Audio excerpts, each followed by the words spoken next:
Returning to the U.S. Open on USA Sports, where Yvonne Lendl and John McEnroe are due any moment now on Stadium Court. And sometime shortly will begin their men's singles quarterfinal match, a match that was delayed slightly this evening because of the length of the afternoon session and the switching of the patrons. The afternoon session folks leaving and those holding evening session tickets arriving.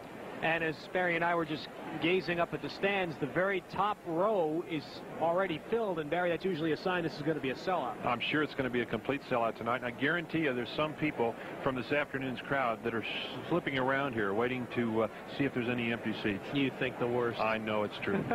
Our producer, Stephen Feder, once upon a time, used to do that at Forest Hills. He doesn't like us to tell him that, but he does. Lendl and McEnroe, it's the match that most people have been awaiting here at the U.S. Open. It's the match that McEnroe himself has pointedly said he wanted all the way along. Well, he has it, and he's moments away. 3 years ago in Paris, John McEnroe and Yvonne Lendl stepped up their rivalry to historic proportions. In a grueling marathon, Lendl overcame heat exhaustion and a two-set deficit to take his first Grand Slam title.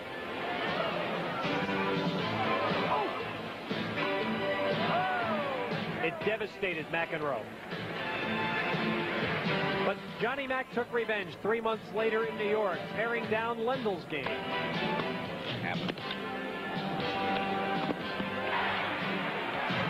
The straight set victory secured McEnroe's claim as the world's #1.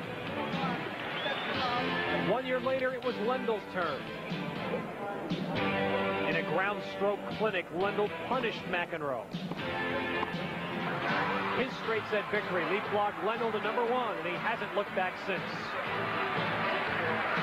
Yvonne Lendl is the heavyweight champ of men's tennis. Every time you win the big tournament, you enjoy it so much, and it's such a great feeling that you get more and more hungry for that feeling again, and you want it again and again and again. It's never enough.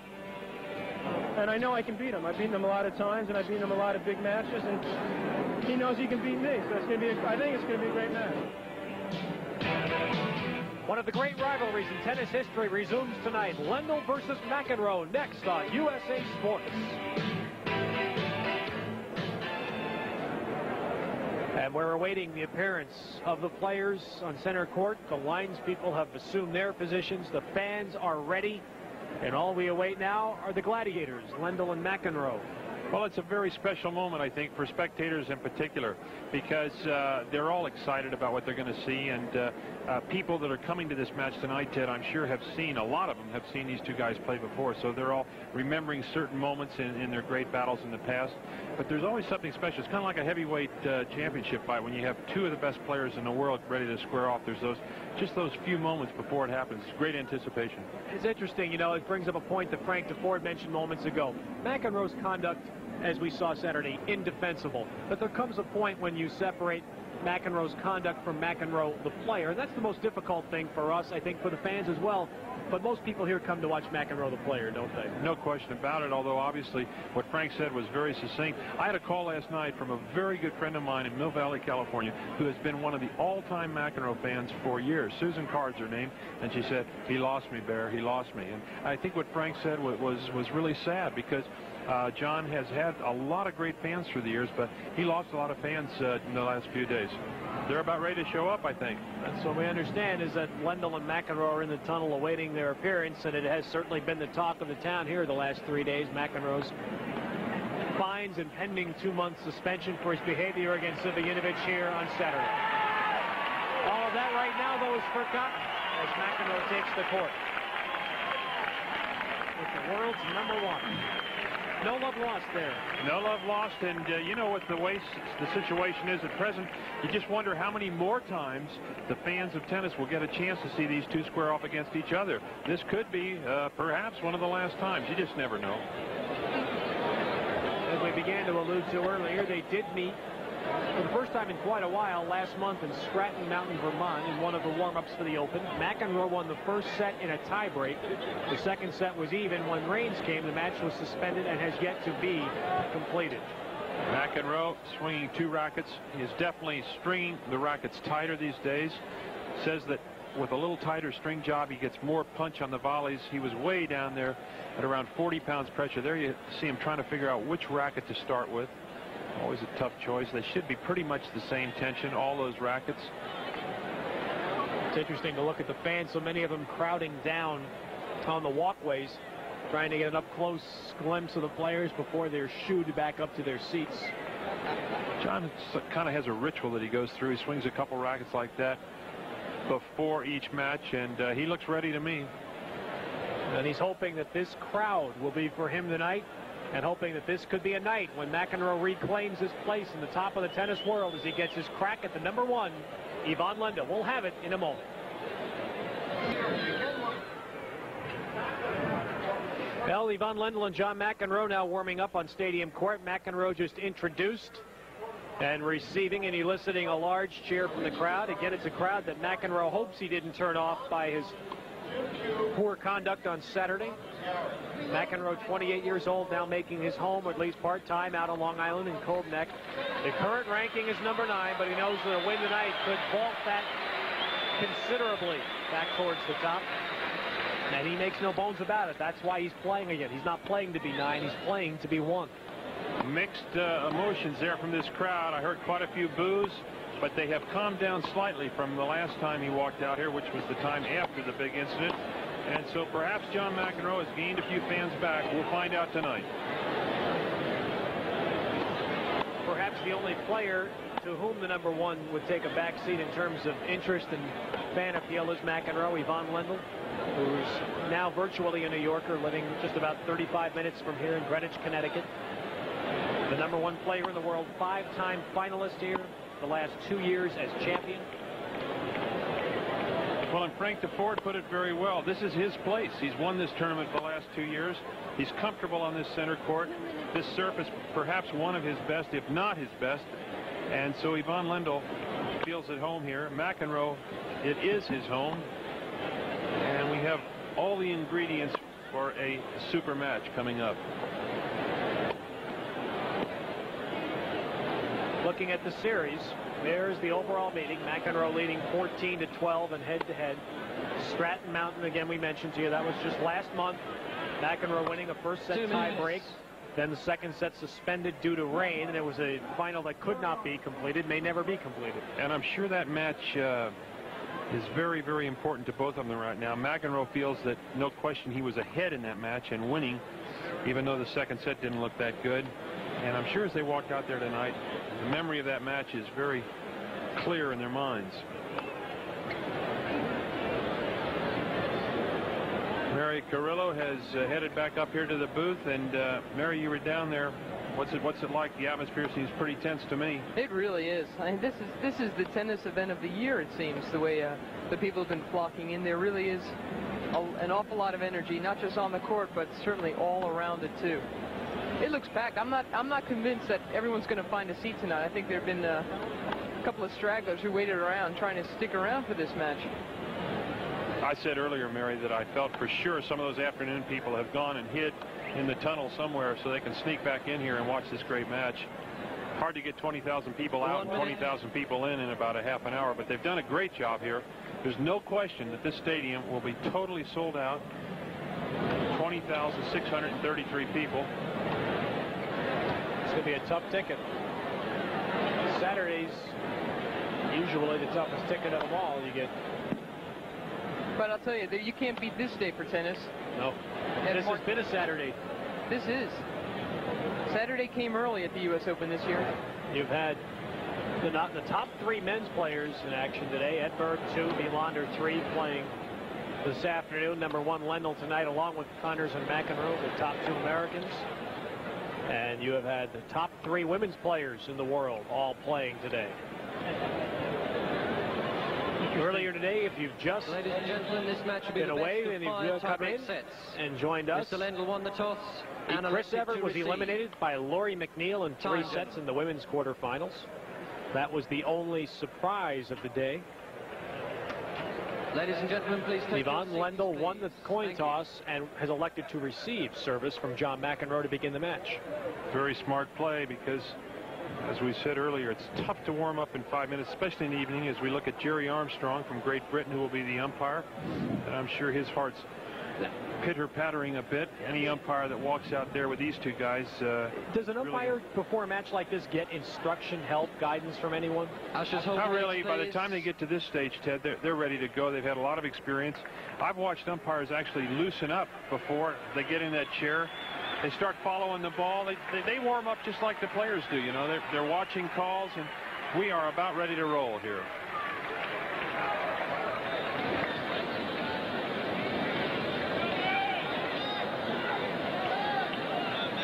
The last time these two men had met before Stratton Mountain last month was right here in the finals 2 years ago, which Lendl won in straight sets. Lendl making McEnroe wait just a little bit there. Could be a little strategy.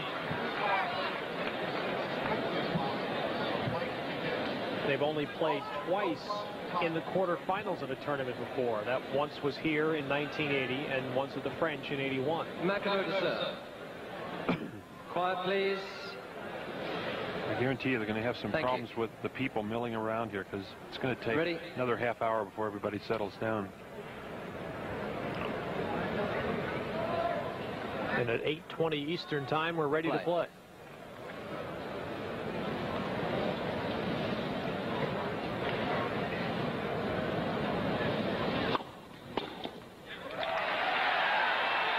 McEnroe gets a big hand as he starts off with a deep serve to the backhand. 15 love.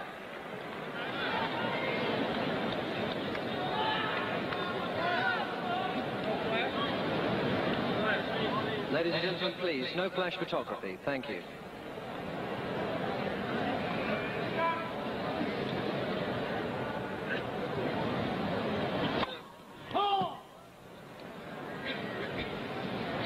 You can hear that tension on the McEnroe racket.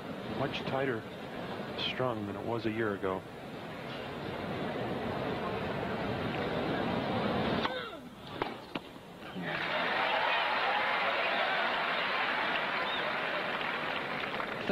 Love.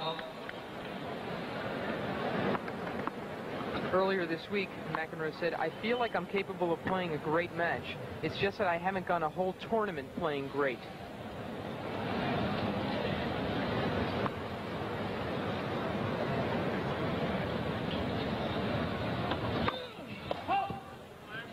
He needs a great match to beat Lendl. Please, no flash. Thank you. That loss last year to Anacone really sent John into a tailspin. Then he and his partner Peter Fleming got defaulted for arriving late to their first round doubles match.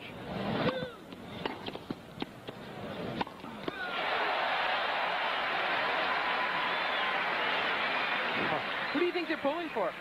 40 love. Break there for John, because that ball just sat up.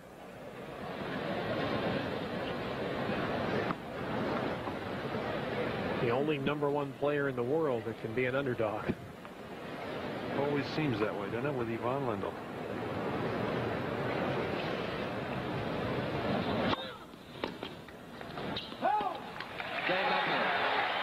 And McEnroe holds his serve to start the match. We pause for this local break. Live at Stadium Court, Ivan Lendl to serve at the U.S. Open, but there are so many people milling around in the aisles. Lendl is not ready yet, will not probably be for another moment or so. That's what we're talking about.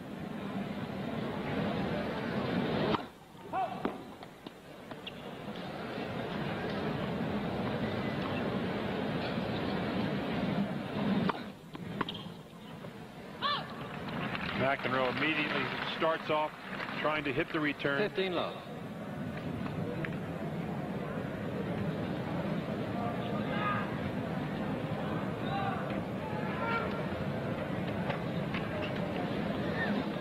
The last 2 years, Ivan Lendl has not lost a match in this stadium.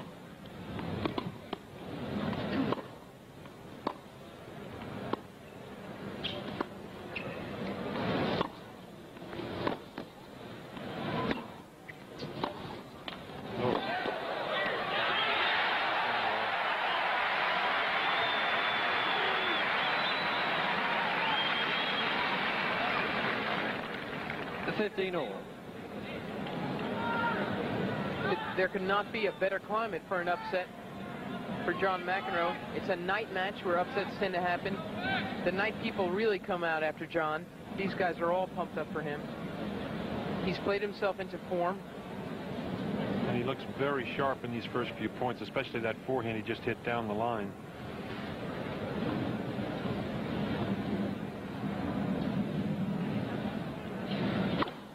Ooh. Lendl, clean ace. 30-15. Watch the serve of Ivan Lendl. Kind of cocks that wrist. Flattens out the grip. The high toss. Now the ball's on the starting to come down as he makes contact. Nice easy motion though. Really leans into it well.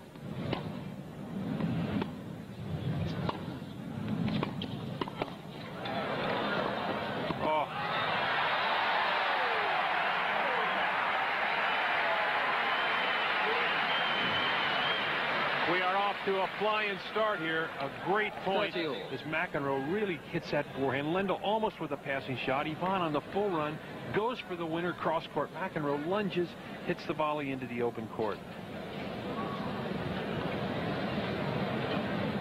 Good quality tennis here early. Second game.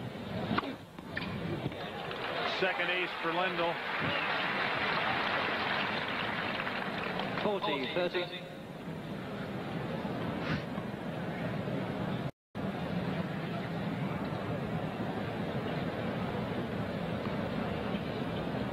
40-30.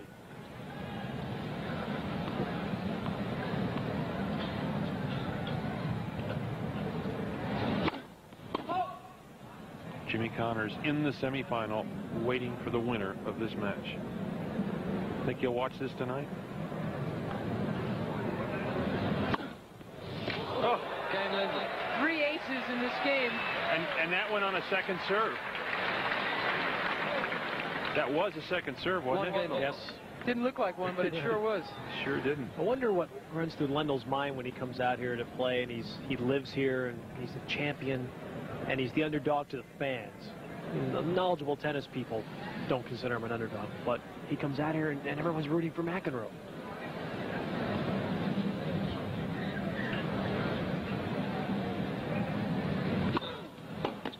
Oh. I think it drives him nuts, if you want to know my opinion. Love 15. Let's have a look at the McEnroe serve. Bends down. Please, the left arm no goes up photography. Thank you. real early. Now, John hits that ball right at the top of the toss. Lendl lets it drop more. Totally different type serves. Lendl maybe just a bit more power. John's more finesse. He moves it around more.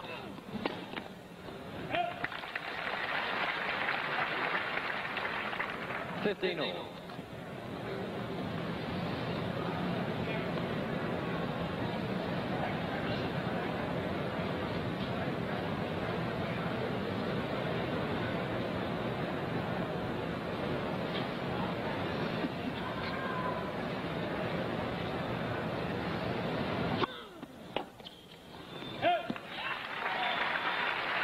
Quick eye there. McEnroe about ready to volley that ball. Thought better of it. Let it go. It was about a foot over the baseline.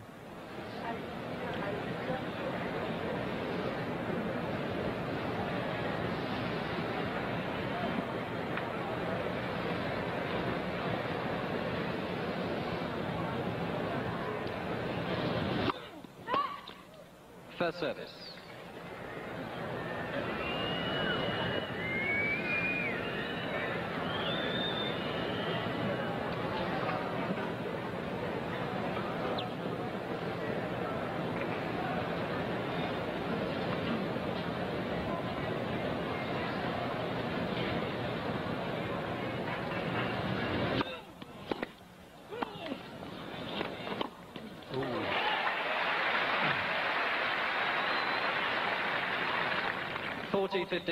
John's got to try to keep Lendl on the run as he hits his passing shots, because once Lendl gets set, he could really fire them away.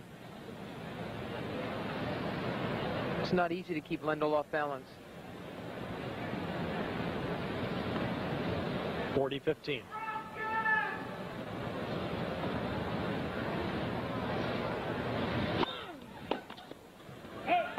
So, Game McEnroe. And McEnroe holds the lead 2-1.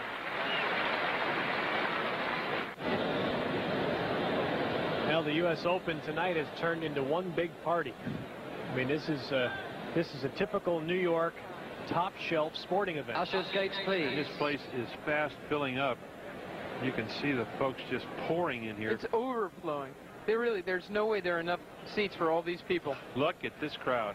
20,633 people. There will not be one empty seat in about 10 Ladies more and gentlemen, minutes. seats, Look please, at them behind the pouring court. And Thank you. that's the problem here is the walkways continue to be jammed up, and the players won't play until at least everyone behind the ends of the courts is seated. I'll tell you, if I had a day session ticket earlier today, I would have ducked out by the back courts, and I'd have snuck my way back in. I know. And I'm a New Yorker. We know all the angles. You don't want to miss a match like this. Please stand still behind the court. They've stopped trying to get him to sit. Now they're just asking him to stand still. Say, sit on someone's lap. Lendl to serve at 1-2. I still get a kick out of this. How about those NBA guys on the foul line as they look up at that backboard? There's 3,000 people waving. Yeah, and they said, you know, hey, we have all those people sit down, please. I'm trying to shoot a free throw here.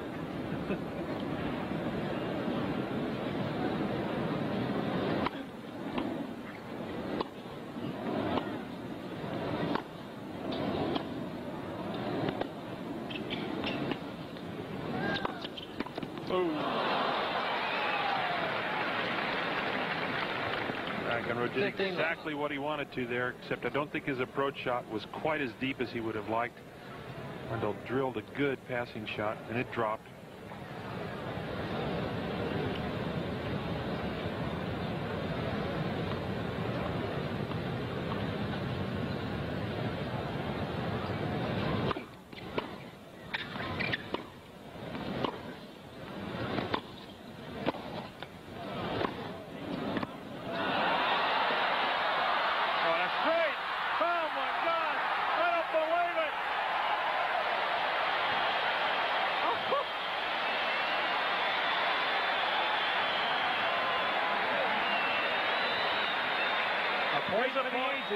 Here is a point nobody will ever forget. McEnroe, good volley here, changes up. Watch the angle on this volley. It looks like it's gone. Lendl on the full run makes it get. But watch McEnroe runs around the ball, hits it into the open court. Fantastic shot. That's the only way he could have played that ball, as it turns out. He couldn't believe Lendl got to the first foul. Exactly.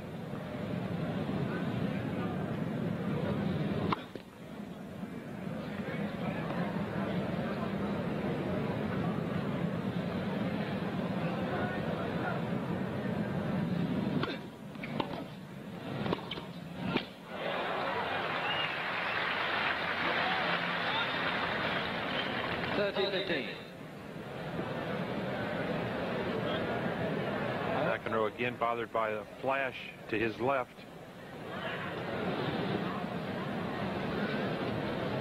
John's going to try to be all over that net tonight.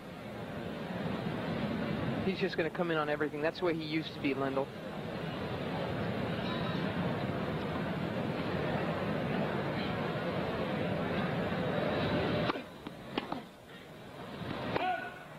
You know, John never used to work at this game at all. He said earlier this year, I can be better than when I was at my best. Being number one fell upon me the first time. I might as well try to be number one again. He's in shape. He admits that. Said after 28 years of not being in shape.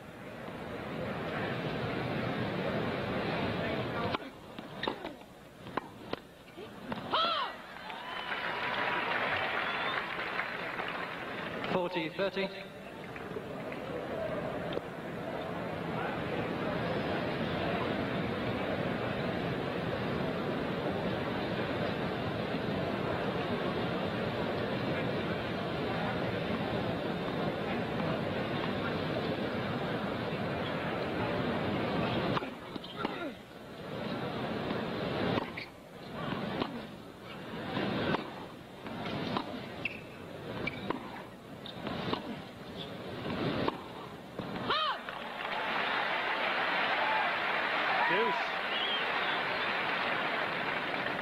Deuce.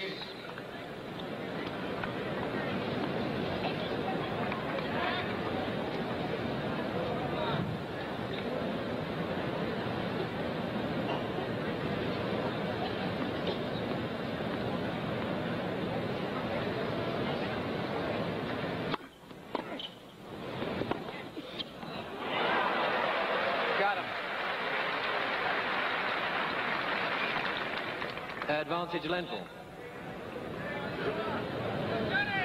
Split-second decision there by McEnroe. It's a good return and then raced in behind him, but Lendl hit a better forehand.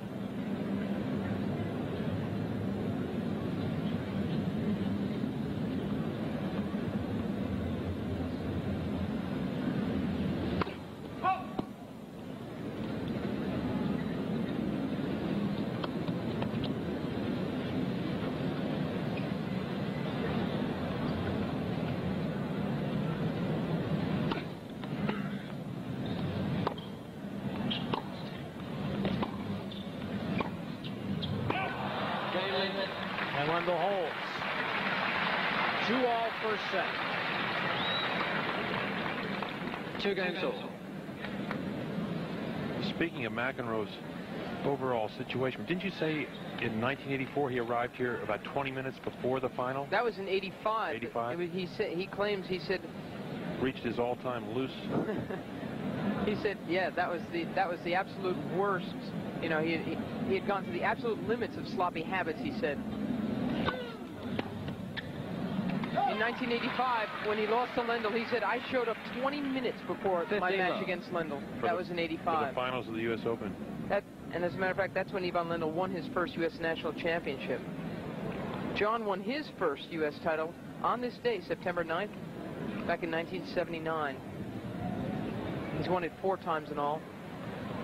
79, 80, and 81, 3 in a row. It looked like he was going to have that dynastic quality that Borg had at Wimbledon. But it was Jimmy Connors who stopped that, winning it in 82. Photography.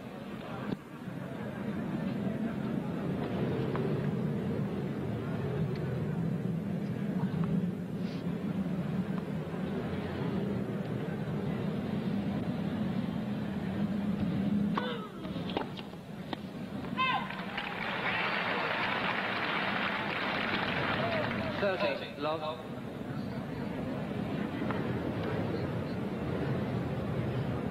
High percentage by both. Very high for John. I mean, McEnroe doesn't usually serve that high a percentage.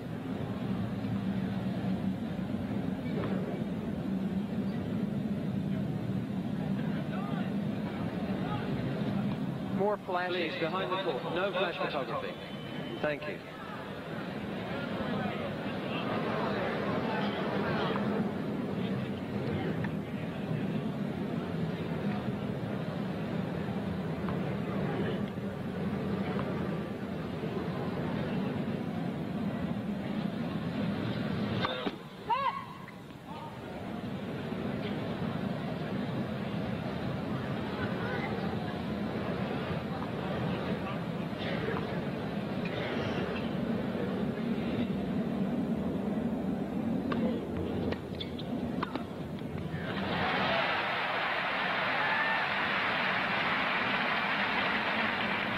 Neither player has lost a point yet on second serve in this match.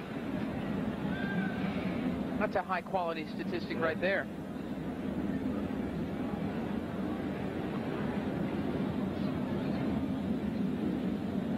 Love.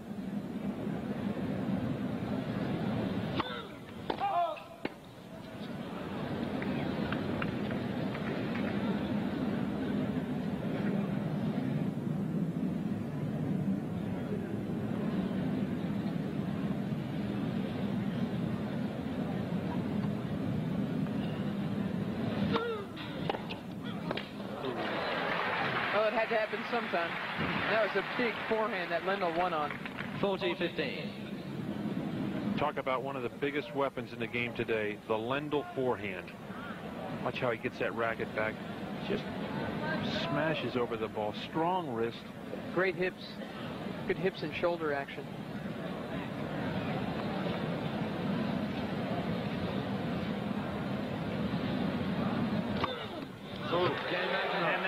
closes it with an ace. We're on serve first set. We pause now for a local break. This is one night when you don't have to worry about speaking softly. 20,000 people in airplanes.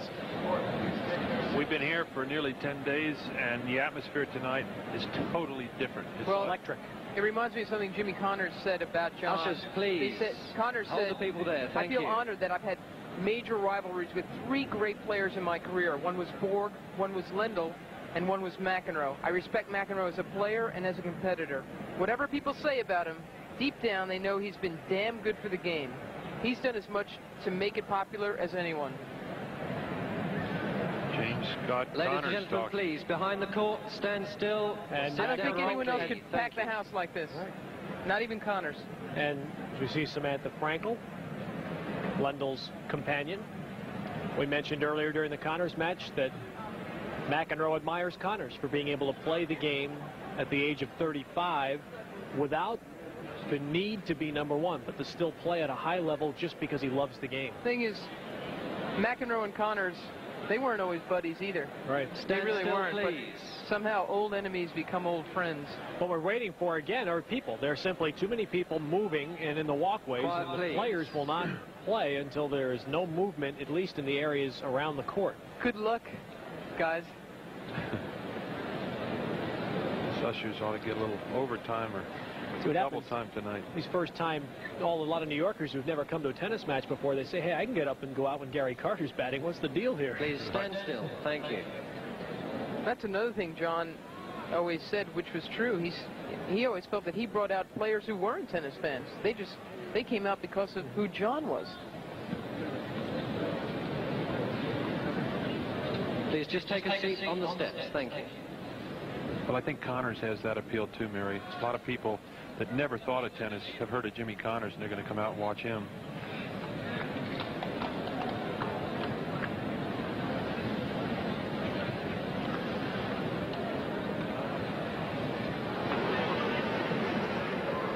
Eventually, Lendl will serve.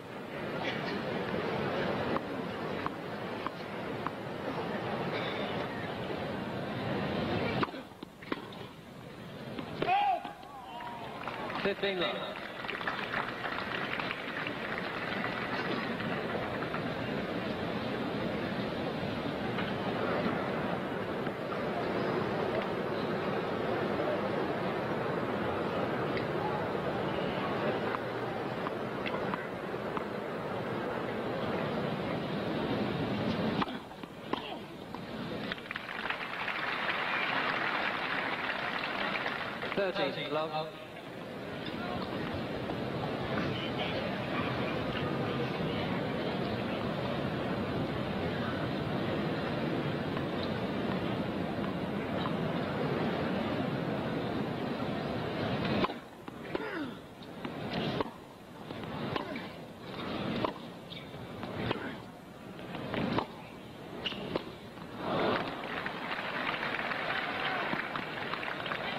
30, love. Love.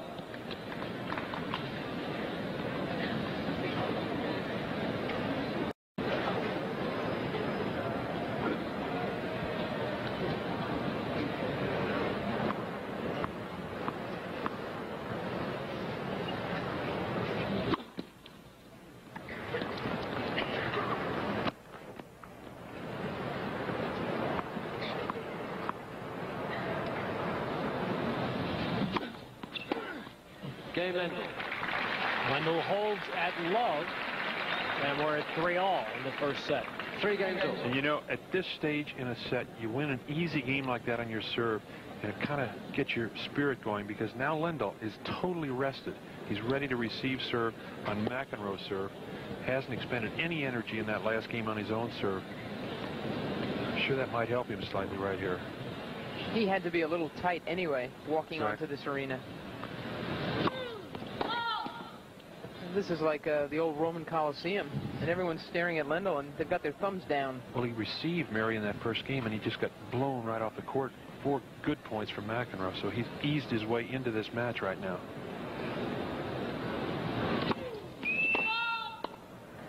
Love 15. A double fault by McEnroe, his first.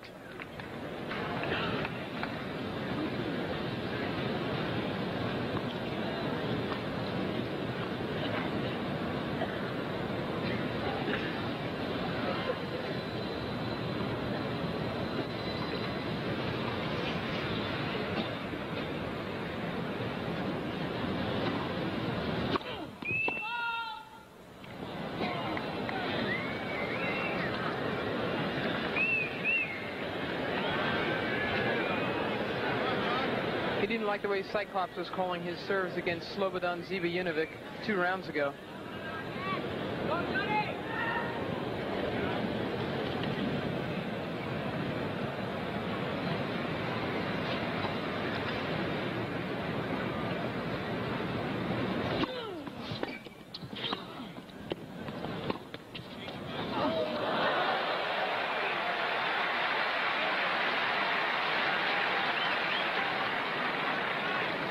Love 30.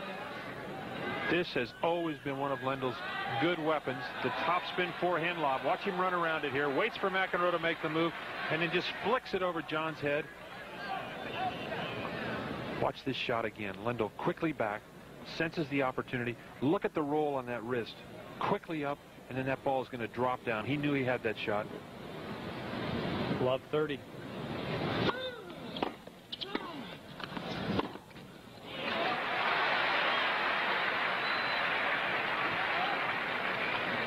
$15.30.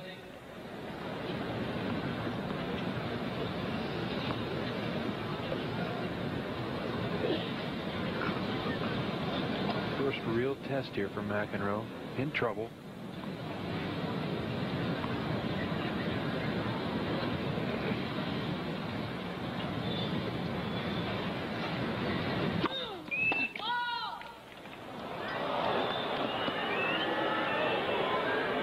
McDowell agrees with Cyclops on that and loudly calls that shot long.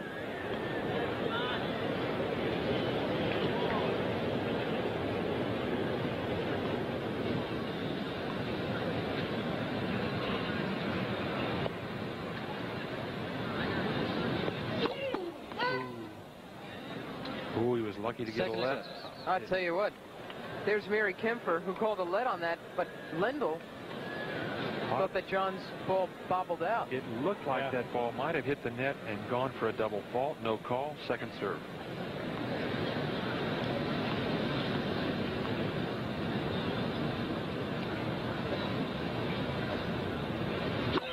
Ooh, McEnroe takes a big chance on the second serve down the middle.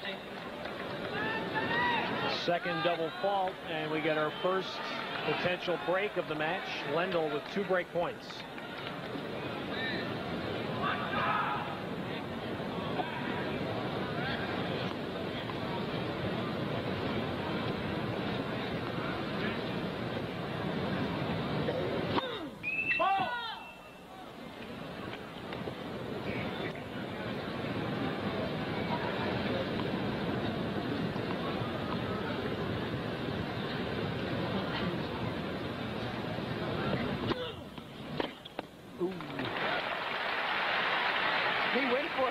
He did.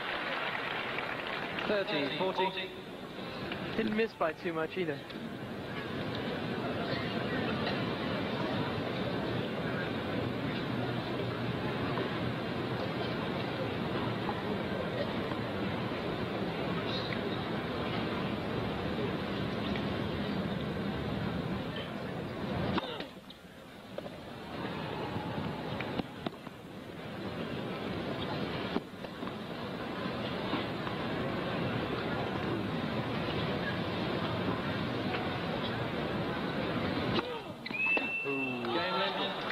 McEnroe double faults to be broken. Lendl up a break in the first. Well, back at the National Tennis Center, this rather strange tournament is going to take another strange turn tonight. Now we got a little... John has just said he is not going to... I am ready to play. The problem is I'm ready to play. Don't tell me I'm not ready to play. I'm ready to play. Now this is... Dad, I'm ready. I said for 5 minutes last time. I don't want to lose for 5 minutes. McEnroe's whole point to Jerry Armstrong in the chair is that there's no way he's going to walk out on the court and stand for 5 minutes waiting for everybody to get settled. In the meantime, Ivan Lendl is ready to serve. I'm ready. Why do I have to go out there? You need to go out there to play. Why? You can't be ready in the chair. I'm ready. I told you I'm ready.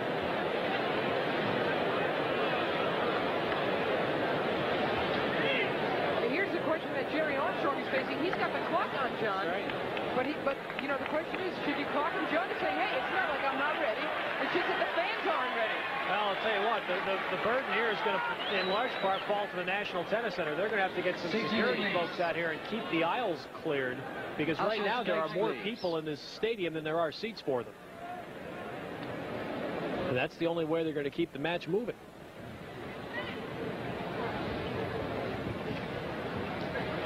People are crouching behind railings. They are sitting on the aisles and the steps. They are sitting anywhere they can.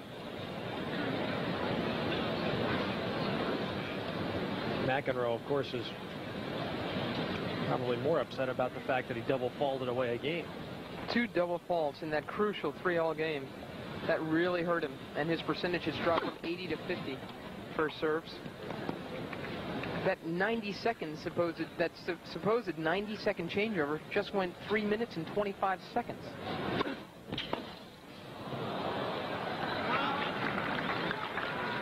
Love.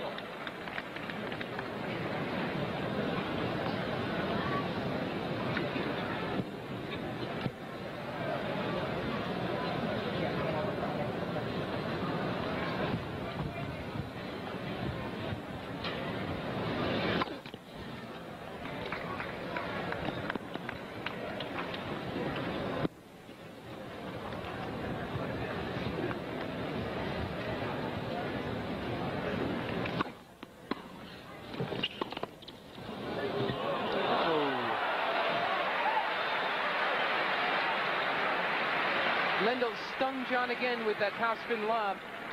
Got him cold. 30, love. It really is a wonderful shot of the top seeds. Same shot he hit against Pat Cash in that semifinal. Down match point. Lendl hit the same shot to get right back in that match. Well, John has made it abundantly clear that he's going to be coming in and pressing and attacking 40, at every opportunity. So Lendl's doing a good job of throwing those lobs up, trying to keep him off the net.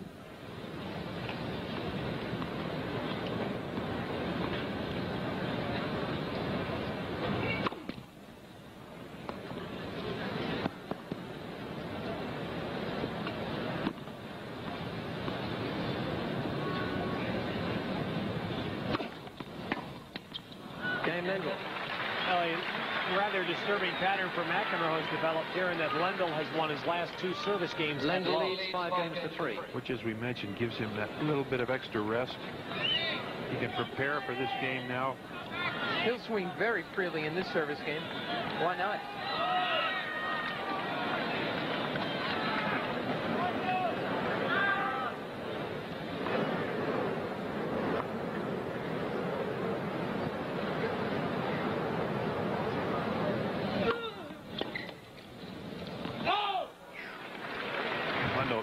Hit that return, but it almost fell in the corner. That can happen. Take a big swing, you miss-hit the ball, you don't like the way it feels, but the darn thing drops in.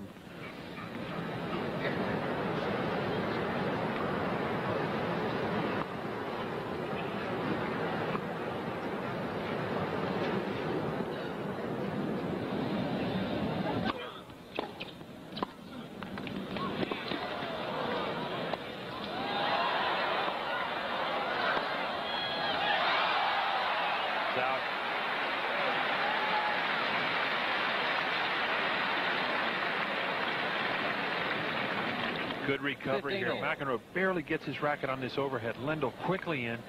John unwinds on his backhand, hits out on it. Lendl just lets that ball go a couple inches over the baseline.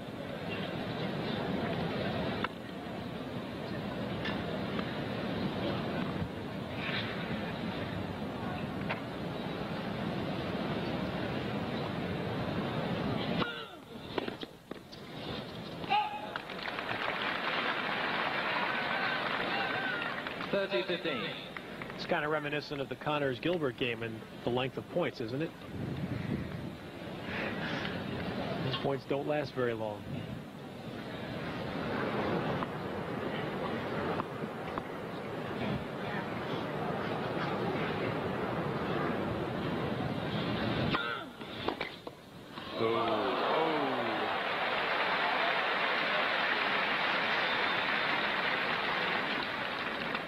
All.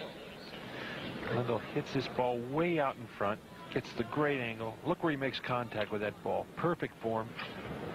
He knew he had that shot the minute he felt it hit his racket.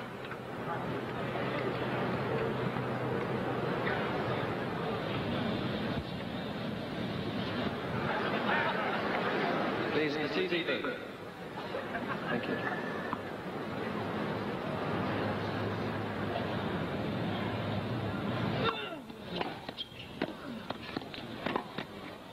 Oh. Out.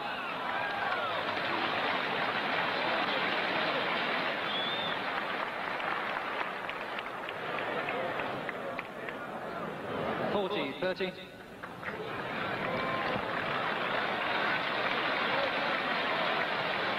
That always calms him down. He just plucks out a couple of eyelashes and he's okay again. He really, that's a very common habit of his. Oh, I know. I'm surprised he's got any left. 40-30.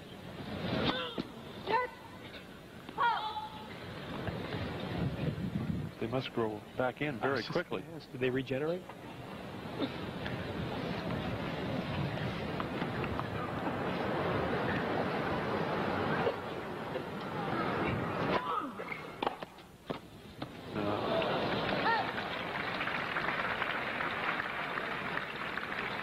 Deuce.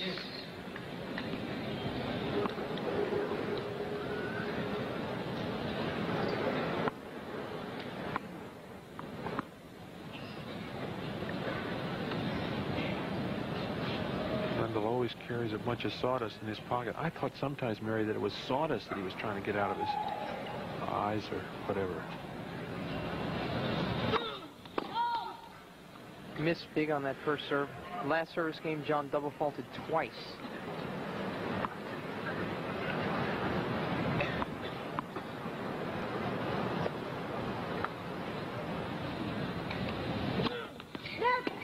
Second set. Close to another double fault. McEnroe having to work much harder on his own serve now than Lendl as we look at the net umpire. Yeah, there's really been two different sets here. His serve and Lendl's serve.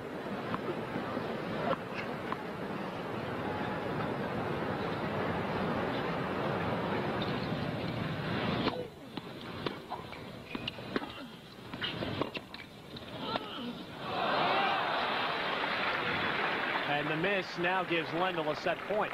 Advantage Lendl. I was surprised John went to the forehand on that approach shot. I thought he'd hit cross court, make Lendl pass him off the backhand.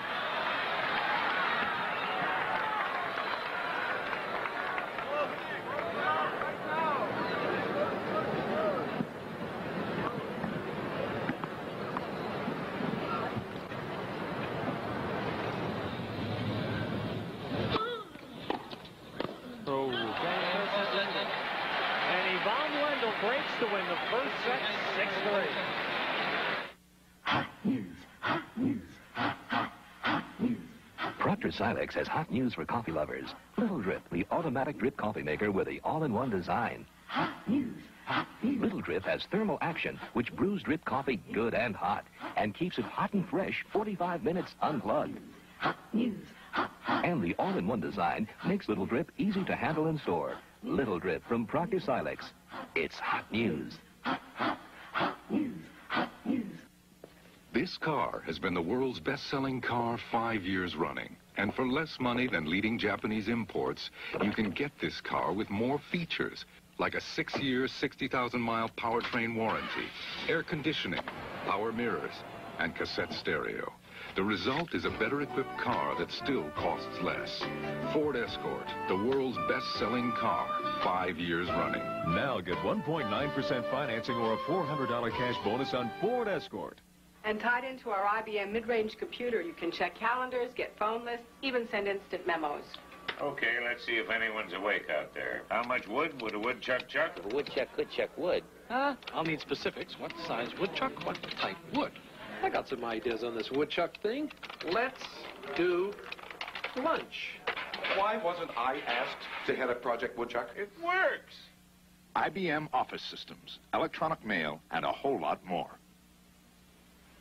Our 10th consecutive hour of coverage of the U.S. Open today, and our thanks to everybody To name any names would be unfair, because if I left one out, that would be no justice. So I just thank everybody with both USA and CBS Sports for their cooperation in allowing us to stay on today, and their technical crews who have done a fabulous job all day long, staying with us as we begin our 10th consecutive hour. And Ivan Lendl holds up new tennis balls, changing at 9 and 11. And a distinct advantage to serve with new balls, because those things will... That says an awful lot, doesn't it? Please just hold still behind Very low Mr. Lendl, percentage please. for McEnroe, less than 50%. Well, you know, I think John's trying to come in. He knows he's got to come in against Ivan, but I think he's coming in on some pretty dubious stuff. He's got to maybe pick his spots better, not be in such a rush to get in unless his shots are there.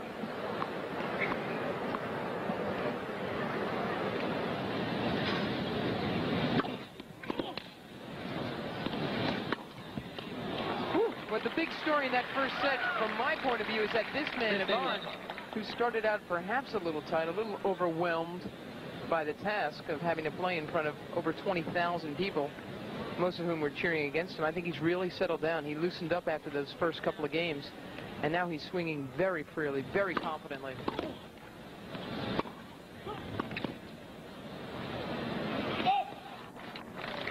Well, the other thing, Mary's winning points so much more easily on his own serve. He's continued to do that, it looks like, here in the first game of the second set. And over a 3 out of 5 set match, that's going to have a big effect on McEnroe. He's working so much harder on his own serve.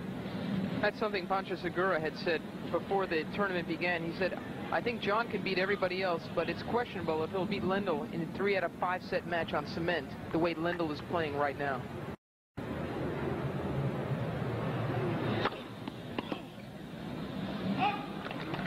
Do you think that Segura gets charged up enough, Mary? He's fun to talk to, isn't he? Isn't he wonderful? He's great.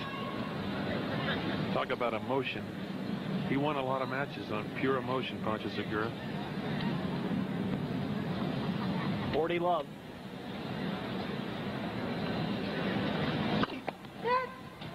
First service.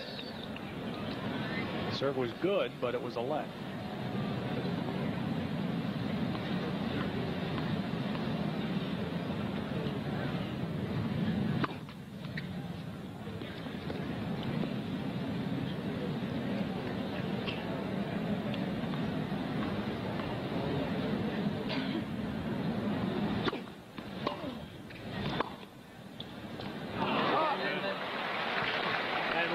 Wins his 3rd straight service game at love and leads 1-love second set. Live at the U.S. Open, McEnroe serving, down a set.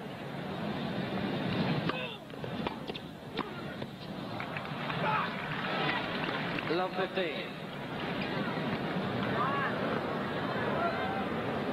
Lendl starting to get grooved on the return. McEnroe's going to have to do some change up here. Move it around a little bit more.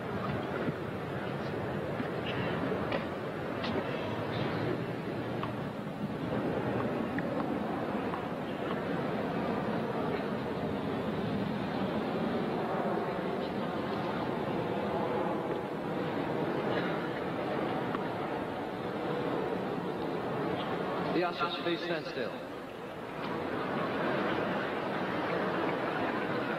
You know how many people are slipping ushers $10 bills tonight?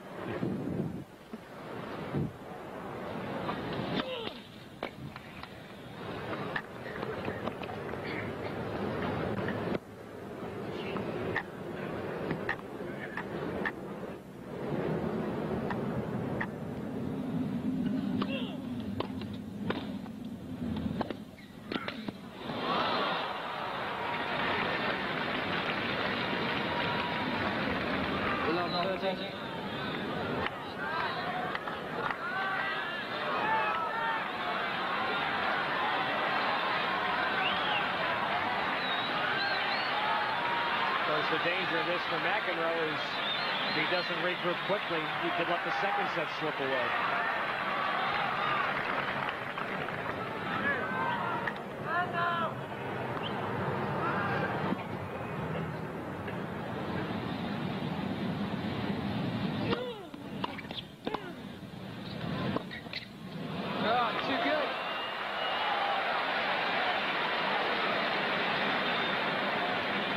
Well, the fans are trying hard to keep McEnroe in this game, but Lendl is trying even harder to break him one more time. And again, it's that forehand lob that beats John cold.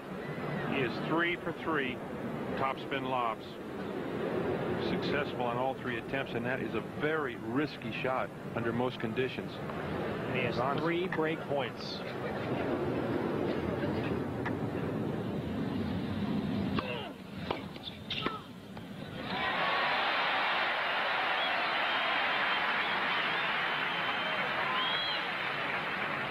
$15-14.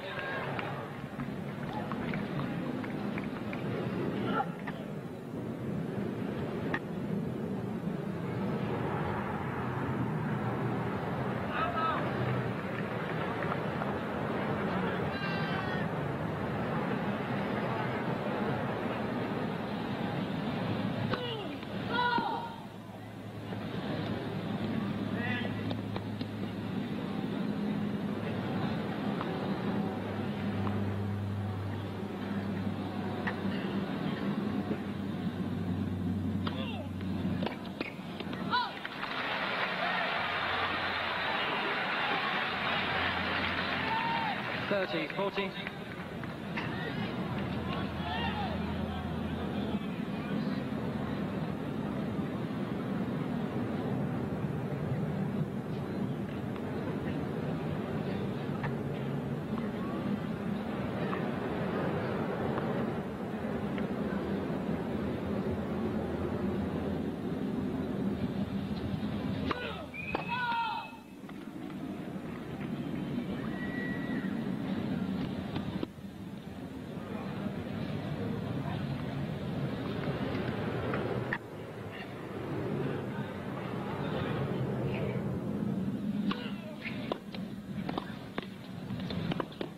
Out.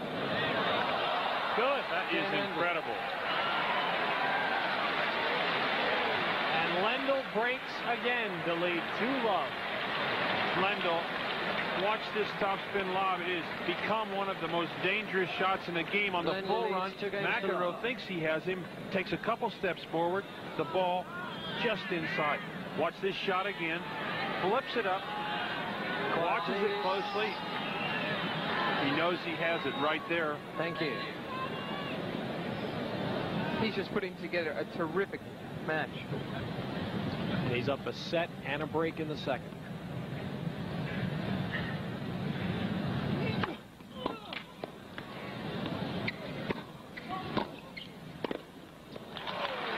This is where John is going to have to find something to do. He's just got to. He's not even in the game on Lendl's serve right now. Lendl still hasn't even lost a point on his second serve. As you look at it, how many more winners he's got than John. He's 9 for 9 on second serves. He's now won 13 straight points in his service games.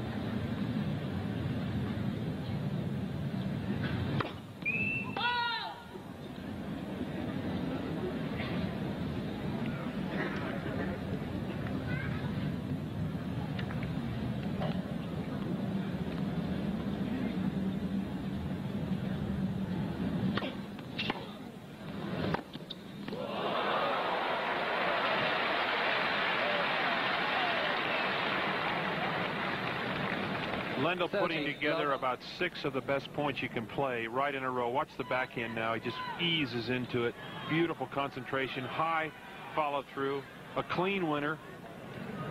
Off a full press by John, and that was a very, very strong reply off that serve. Lendl still gobbled it up. 30-love.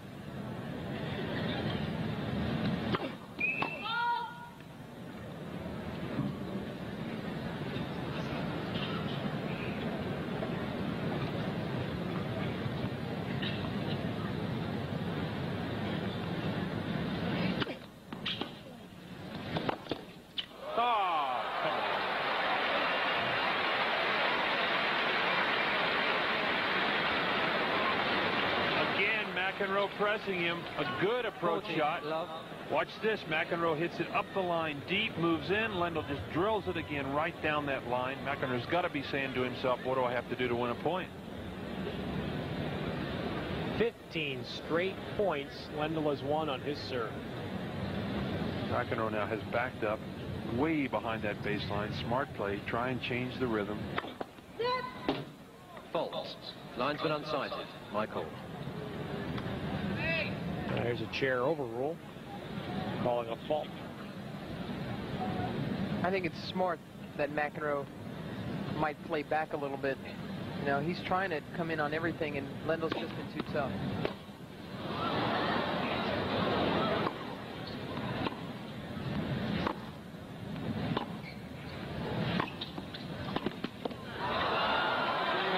For the fourth straight game, Lendl wins his serve at love. We'll be back after this local break.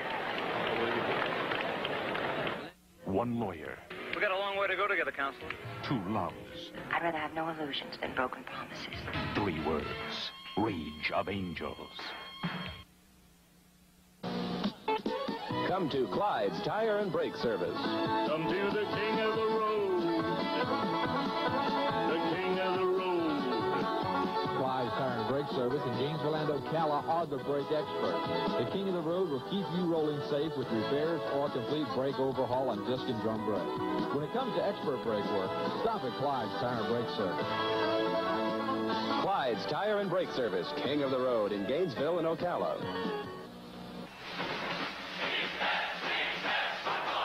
Stand up and cheer. It's live college football on ESPN. Every Saturday, America's hardest-hitting roster of nationally ranked powers provides exciting action on television's best college football schedule. Defending national champ Penn State, Notre Dame, Oklahoma, and UCLA are some of the top teams you'll see live in action every week. Join the cheering fans for top college football. Saturdays on ESPN. Detective writer becomes the ultimate detective. You're Dashiell Hammett, aren't you? You have a unique persuasive style, sir. Peter Boyle, Mary Lou Henner, and Frederick Forrest as Hammett, a USA premiere event. Coming September 23rd. Behind the court. We are live at the U.S. Open. Right now, the most private match of the tournament is being played on the grandstand court. They're playing a mixed doubles match where there might be 4 people in the stands. Still now behind there Mr. are over Lendl, 20,000 people in the stadium. They're sitting in the aisles. They're standing everywhere they can. And right now they're watching a clinic from Ivan Lendl. Could you imagine being in a plane right now, flying into LaGuardia Airport, looking down and saying, what on earth could be happening over there? How about trying to play on the grandstand while this match is going on?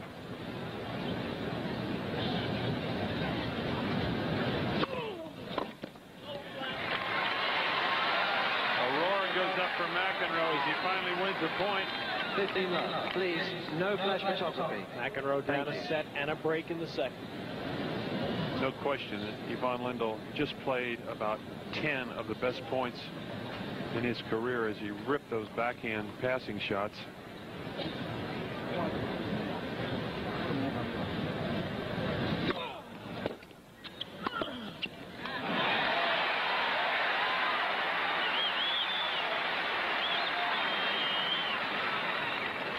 Love.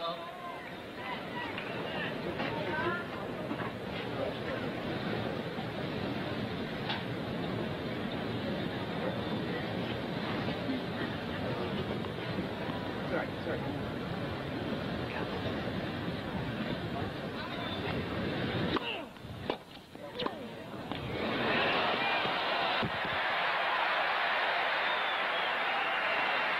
And now McEnroe quickly to 40 love.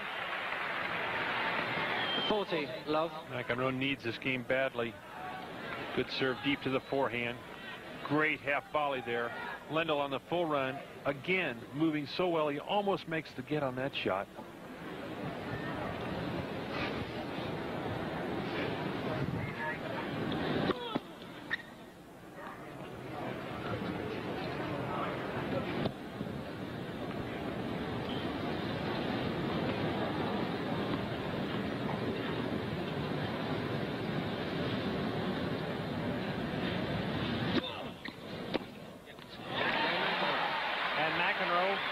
To win his first game of the set.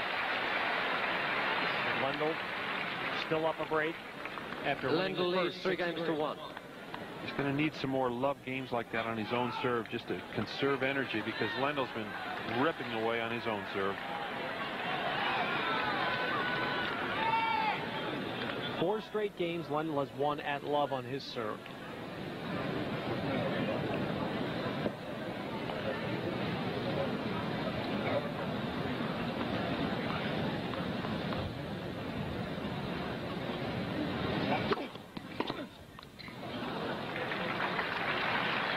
It has to be driving McEnroe nuts.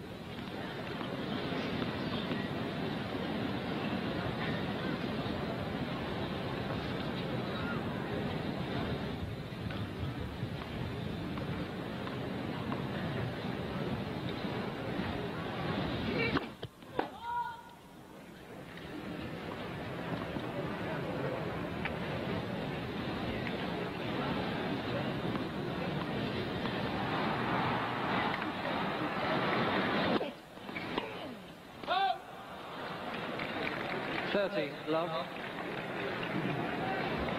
Again, that serve of Lendl's is too big right now for John to be trying to chip and charge, or at that forehand he tried to roll over it and charge. Ivan serving too well for that right now.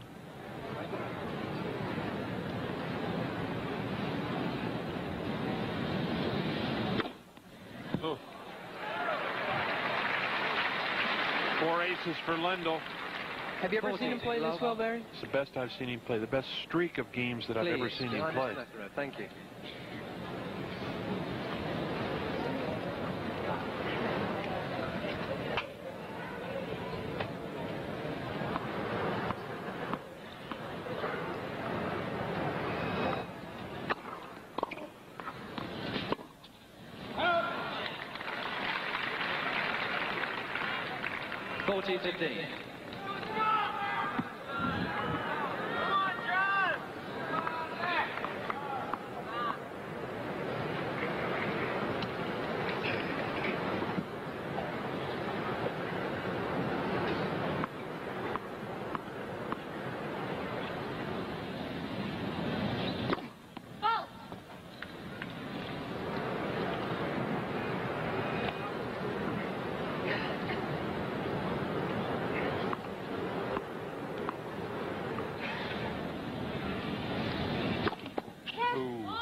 That is the first double fault for Ivan Lendl.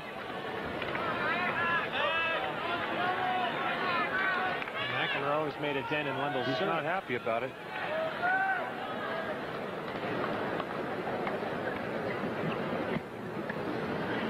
There's somebody moving in the back that I think he was unhappy about. The serve was clearly out.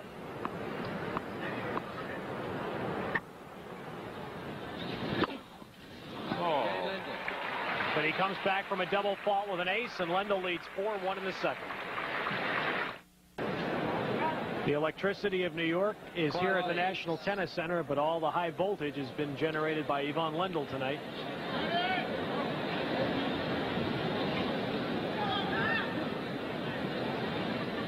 They're doing a little bit better job of getting the folks seated during the changeovers now.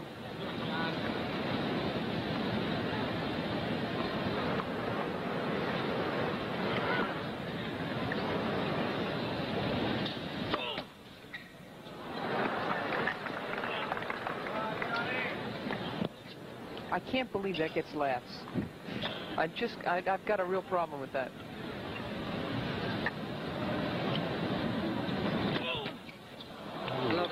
And there's nothing funny about that. That's John's 4th. John has a big problem with that.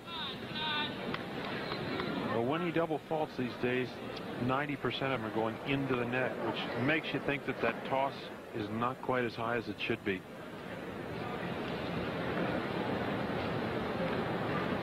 I haven't seen Tony Palafox here tonight. Have you, Mary? He must be here. Well, it could be a little rough trying to find him in here, There's Barry. only 20,000 people. He's here. It's right down below.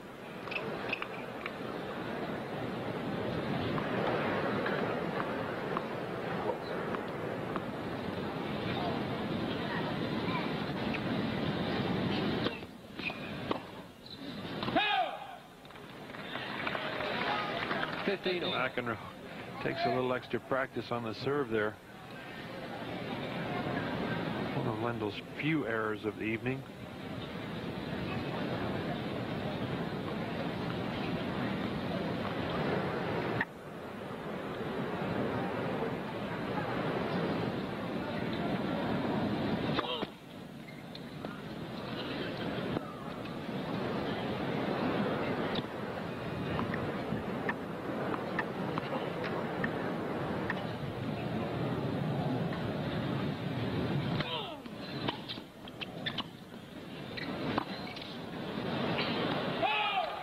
First lob of the evening that he's missed right there. 30-15.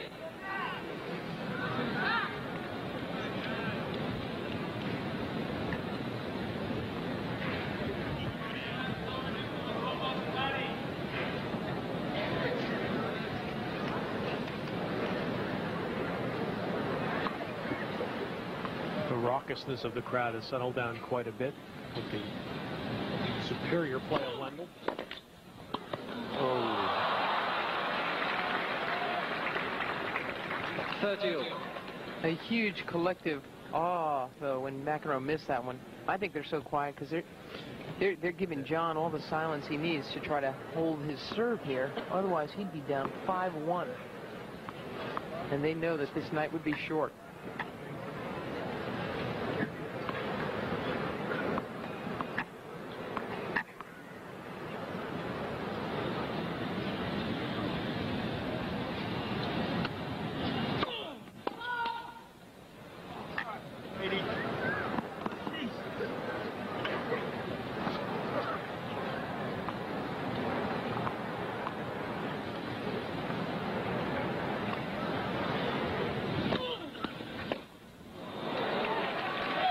Well, Lendl's human. 40-30.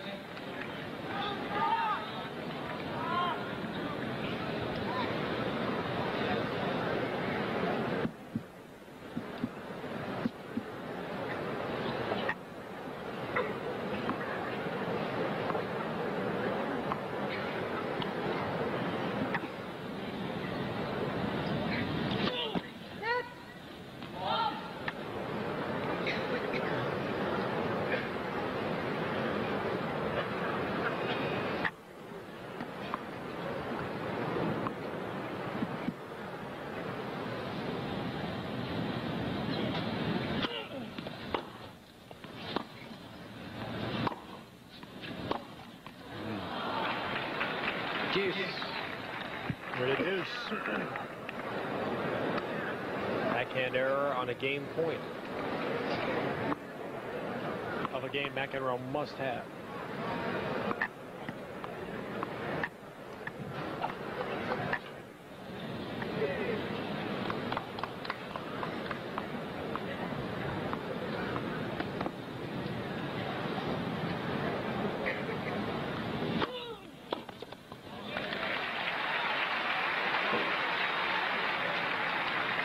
Advantage McEnroe.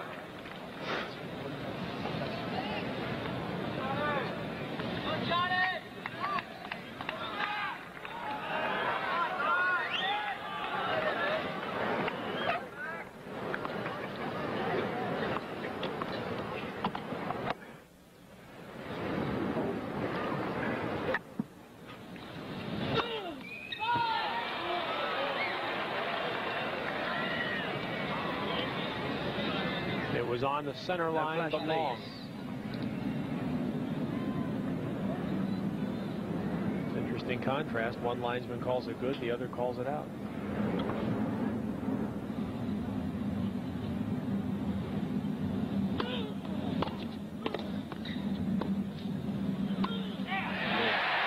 McEnroe holds. And thanks the Almighty. It is 4-2 Lendl in the second set. John needed a little help here because he's been getting burned on these lobs all night from Lendl, but he was able to reach up for that one. And boy, did he need it. He hopes there's at least one fan on his side. Quiet, please. But Lendl is still up at key service break here in the second set.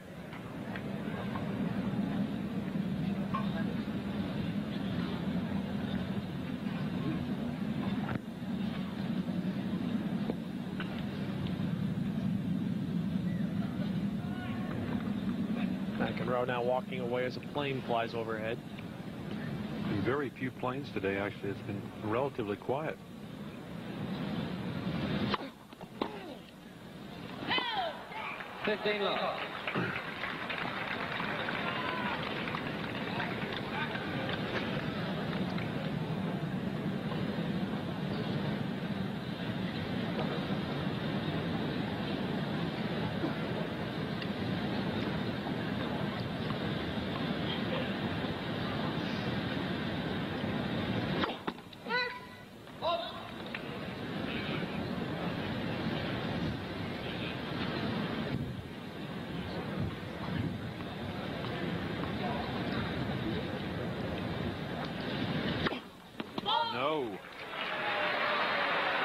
The second fault, double fault for Ivan Lendl. 15-0.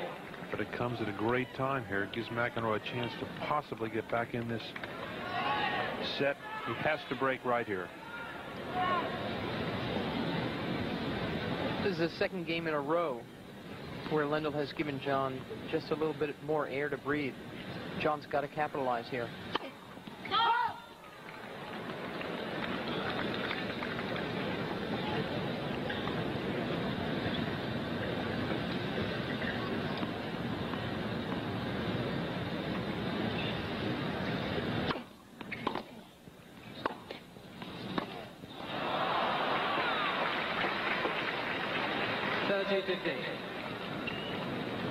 Frustrating for McEnroe because he knows that it's all going to come down to this game right here.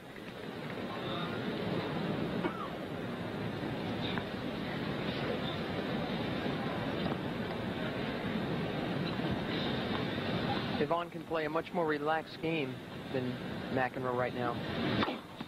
And he does. Look at that. Really pumped it right in there. 14-15.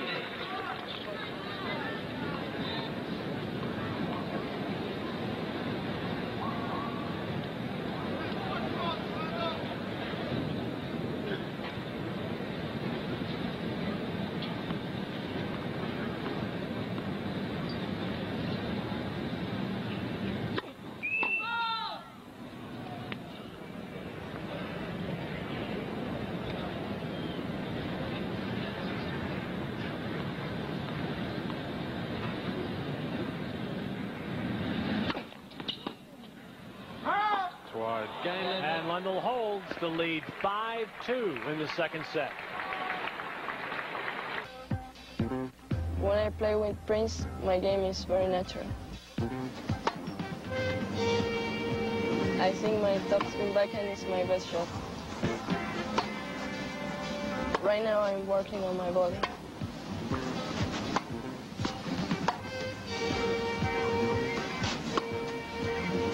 By the end of the year, I hope to be in the top 5. Prince, let the games begin. While drivers will often mention how fast their car can go, what should be of much greater importance is how fast and how precisely they can stop. Which is why it is surprising that of the 11.5 million cars sold in the U.S. last year, fewer than 3% had a state-of-the-art braking system. Before you buy another car, be sure you see the Sterling. You know, this is Walt Disney World. But so is this. And this.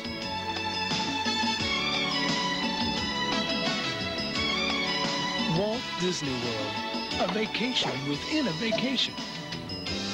It's the world's greatest resort.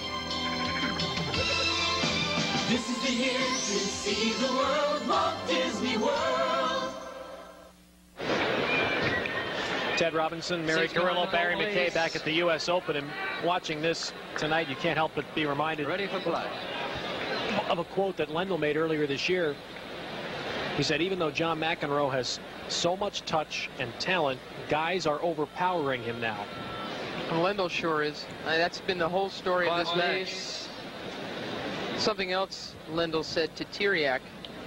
Lendl told Tiriac in Sydney earlier this year, there's no way Mac can get close to him now. Tiriac's quote is, he, Lendl, said, his ball is much slower and he's much slower. Tiriac said, I don't agree twice with Lendl in my life, but on this he is right.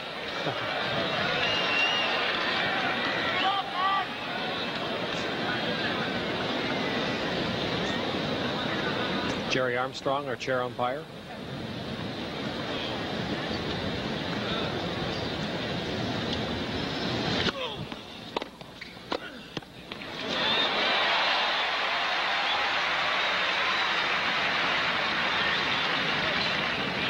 Crowd looking for an opportunity to support McEnroe. Anytime he hits any kind of a shot, they go wild. The applause should really be for the top seed. Lendl is playing the kind of tennis you dream about.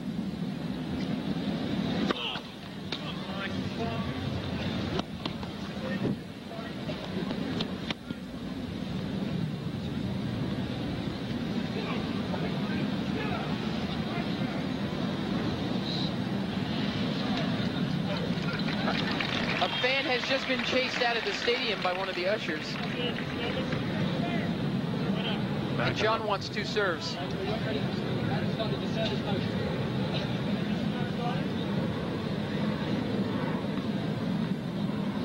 But he doesn't get it.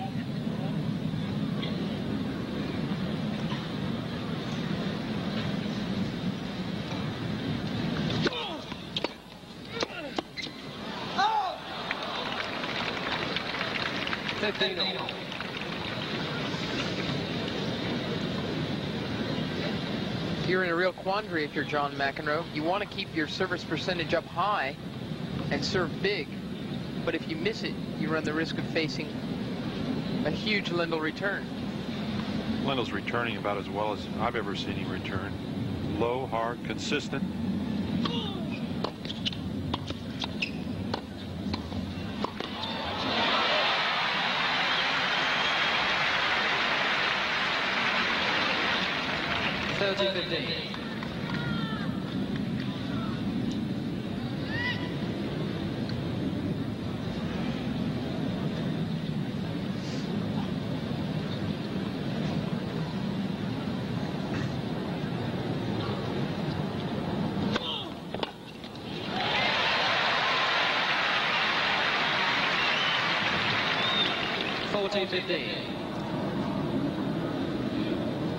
Fans applauding McEnroe's serving, hoping that gives them some hope to back him. But it's really Lendl's serve right now that's the key. Until McEnroe can get into those games, he's going to have a tough time.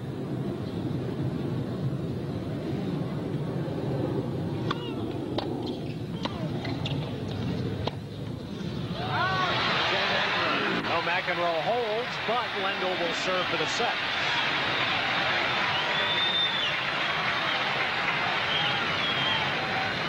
Lendl leads 5 games to 3.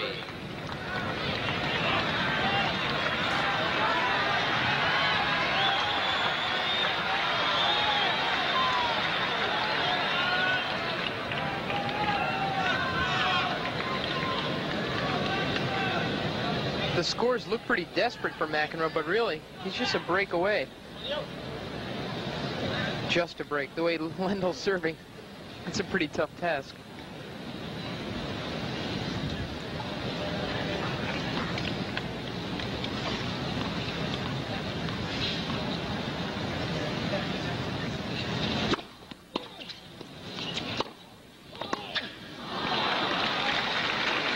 Again, Lendl just overpowering McEnroe, not giving him time to get set on the ground strokes, keeping him off balance. That's why he switched rackets just about a week ago. He felt that he needed more power and that he could get it from a slightly larger racket, just so he can keep up with these guys. Lendl, Becker, Edberg.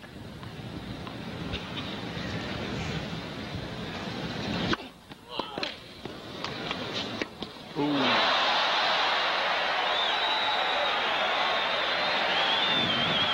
Tony Roach, Samantha Frankel on Tony's left to our right, and Lendl taking a big chance there on a swinging forehand volley.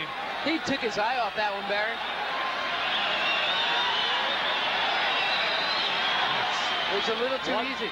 One must Lendl think he misses a shot like that and 20,000 people applaud. Go crazy. Quiet, please. It's a tough room to work.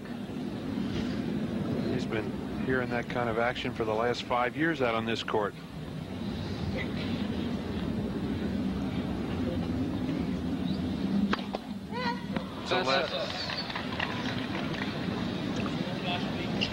Please, no flash photography.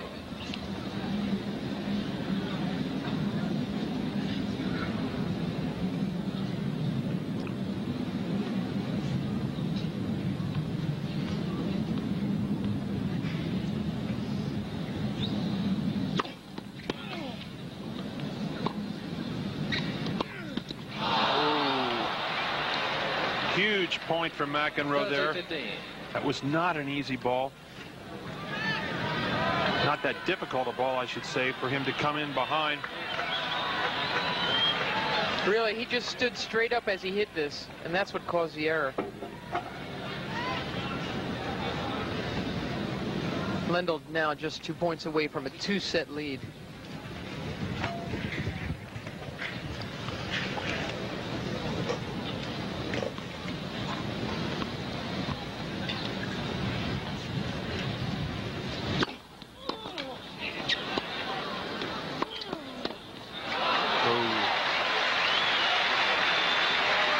Few net approaches for Lendl in the match, but it gets him to set point. 40-15.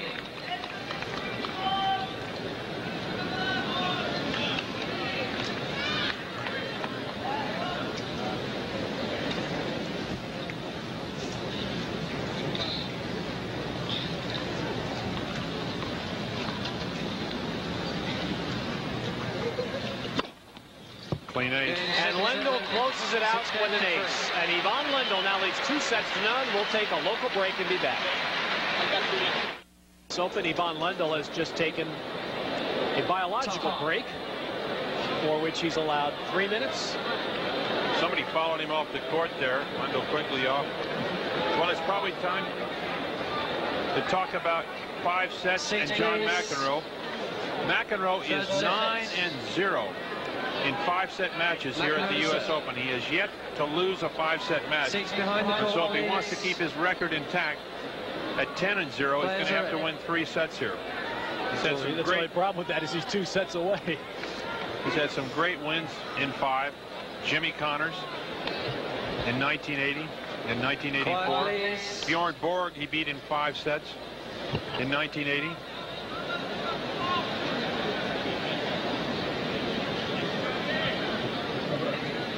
Lendl, of course, coming back from 2 sets to love down against McEnroe to win that French championship. Behind the serve, stand still. 1984. That was his first Grand Slam title.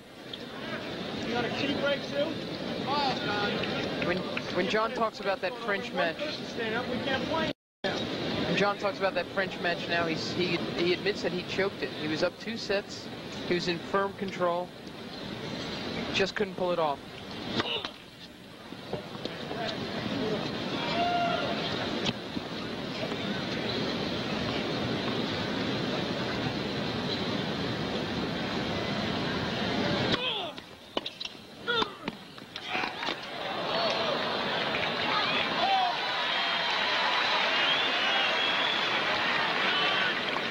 Love.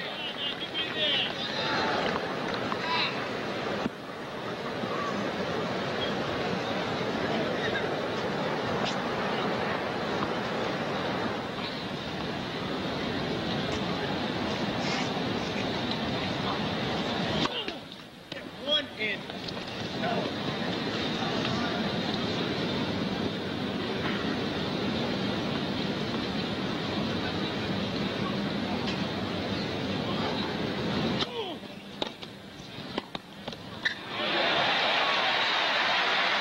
Stayed in.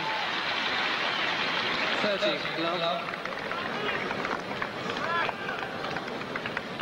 He let that ball drop pretty low on that forehand volley, but McEnroe has such good touch. He controlled it down that sideline.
Good.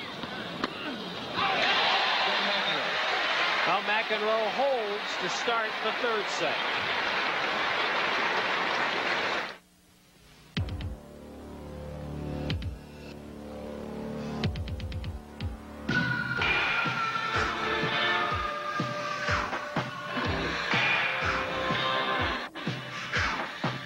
Keep your body at its peak. Drink Avion. Avion, with its unique balance of minerals. Pure Avion spring water from the French Alps. I used to go crazy. Boy, we were making a lot of long-distance calls. Who knew AT&T would come through with these new calling plans? Introducing Pro America 2 and 3 calling plans. Now we save money on every long-distance call we make. We get detailed billing, and we don't need special lines. What's this? Make a phone call. Paper costs money. From equipment to networking, from computers to communications, AT&T is the right choice. So you've conquered the world. Now come be the center of ours. Hotels Meridian. You'll delight in our impeccably trained staff and our world-class French cuisine. You'll relax amid your beautiful guest room, our sparkling pools and spas serenely enveloping you. This is the world of Le Meridian, in the heart of 8 North American cities. Hotels Meridian. For reservations, 800-543-4300. In the blue sweater, there's New York Jets quarterback Ken O'Brien. Quiet, please. At the ballgame. No, at the tennis match tonight. Sitting just in front of our USA booth. All right, now Lendl serving second game, third set.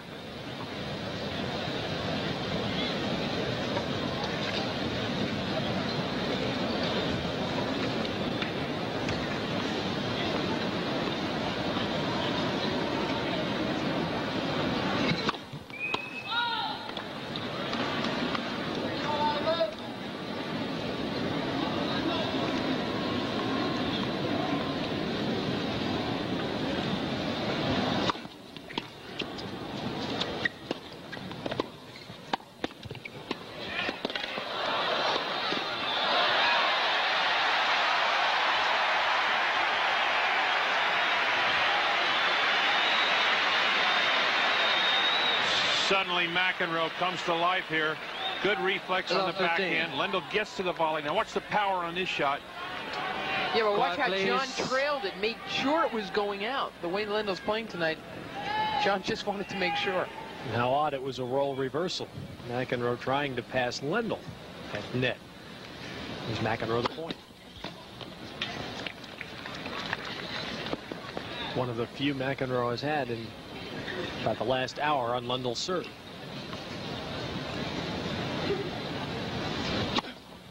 No.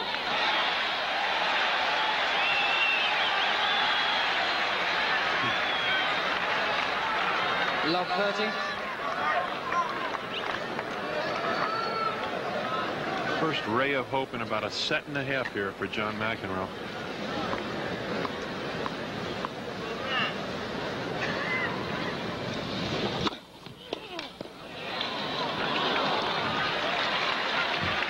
$15-30.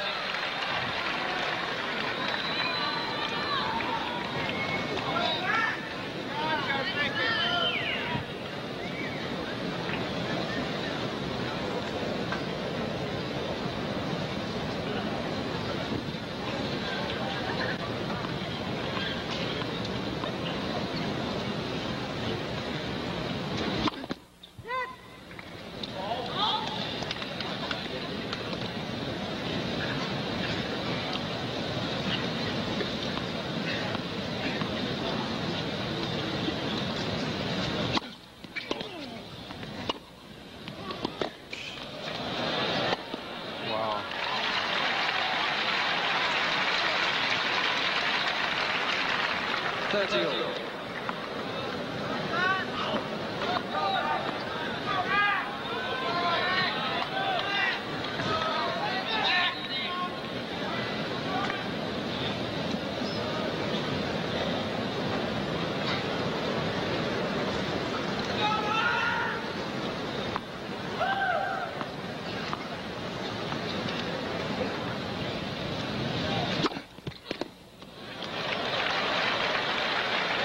McEnroe waits for the call.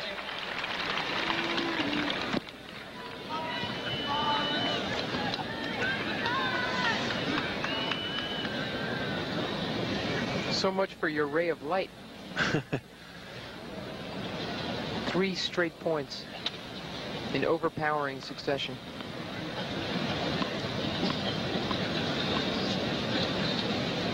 Look where John's standing. McEnroe is way in. Listen, he's trying everything at this point. Exactly, worth a try. Change it up.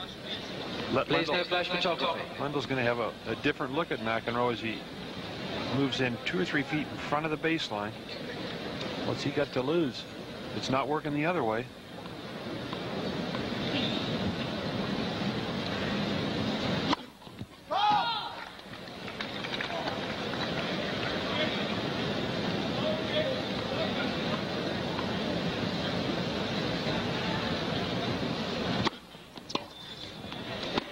Play.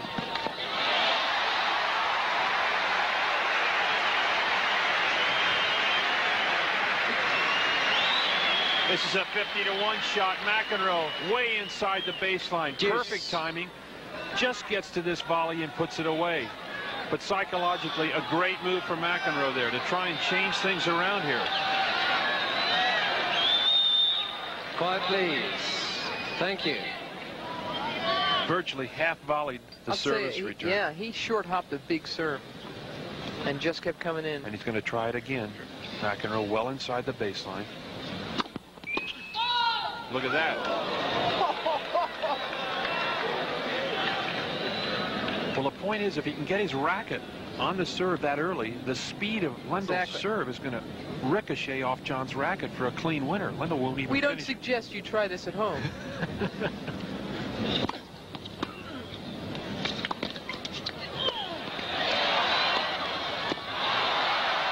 Couldn't put the overhead away. They're just sitting there for Lendl. McEnroe now advantage Lendl. Gets a break, comes in. Lendl throws up a fairly easy-looking lob, but John doesn't get his racket totally on the ball. Gets set up for a clean passing shot.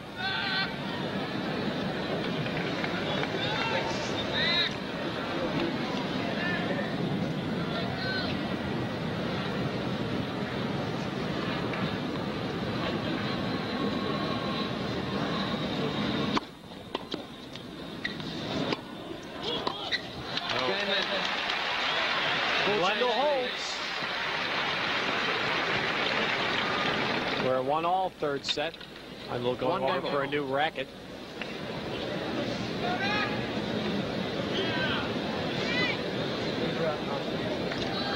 Technically only 30 seconds here. Well, it's interesting because he took a break after he secured the second set. He ran off the court He's got 3 minutes in which to recover from whatever was ailing him, and now, too, it looks like he's chomping on something, and he might not be feeling too well. Don't try to tell that to the server. But obviously something's bugging Lendl a little bit. Please stand still. We have now passed the 10-hour mark into our 11th hour of consecutive tennis today.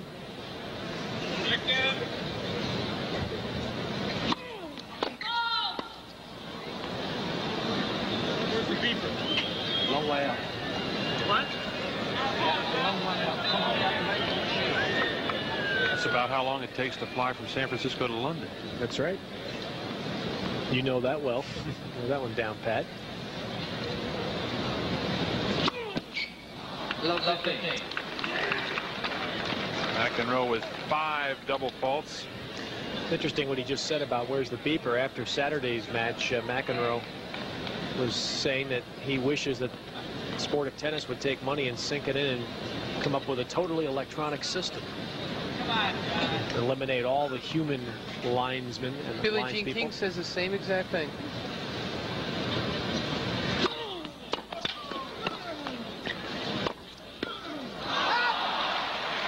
He just can't handle the pace.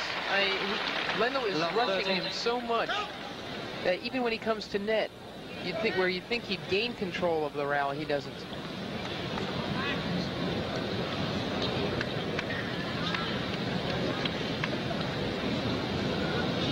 McEnroe's won the U.S. Open 4 times. This is his favorite event. Lendl has won it twice, and you don't think Lendl likes it? Listen to what he did after this point. Lendl has done it the last couple of years.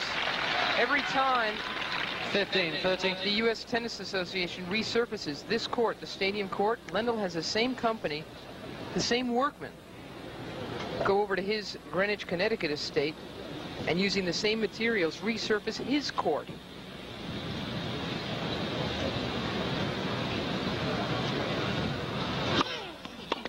Ooh. We do recommend that for everyone at home, don't we? Yes, we do recommend that for everyone at home. If you really want to win this thing, do it right.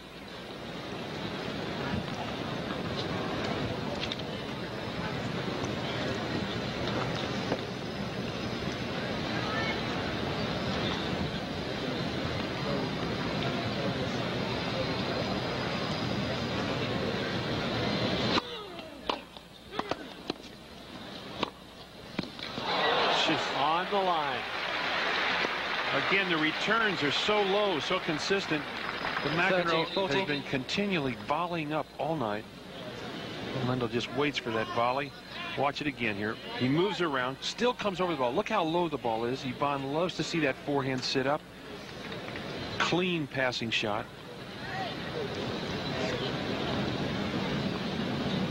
Break point, Lendl.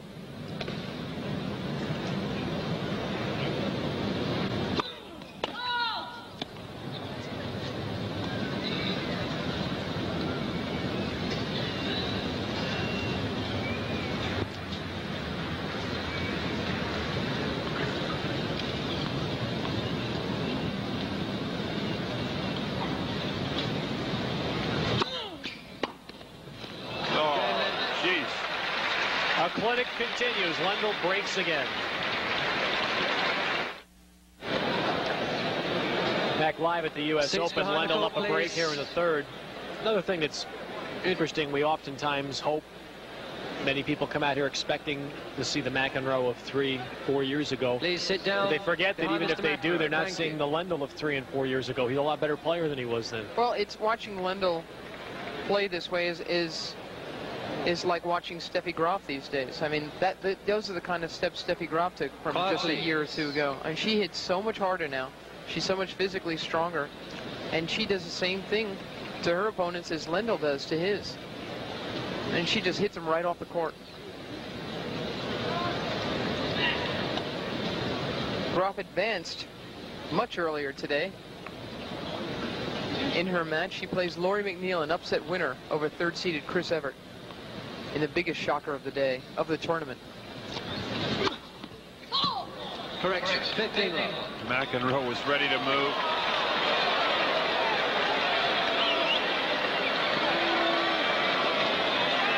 What's funny here is that John had already conceded the point as well.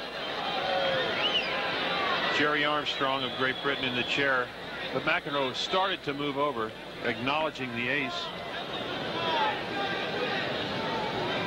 I think he's just trying to say he doesn't like the overrule.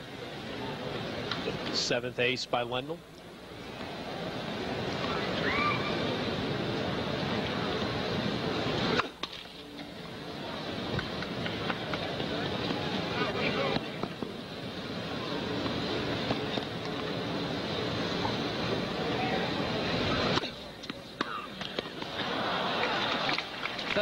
Love.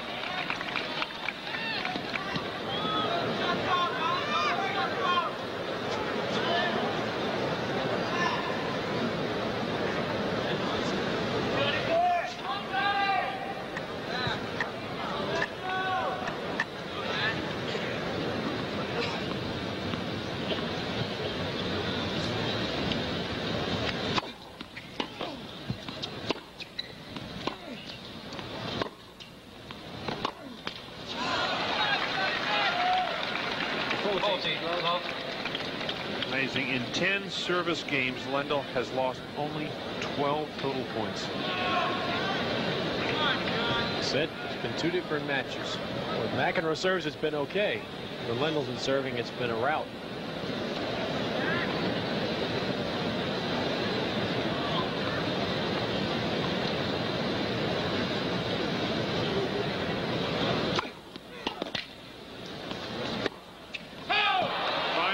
Hits one. 40-15.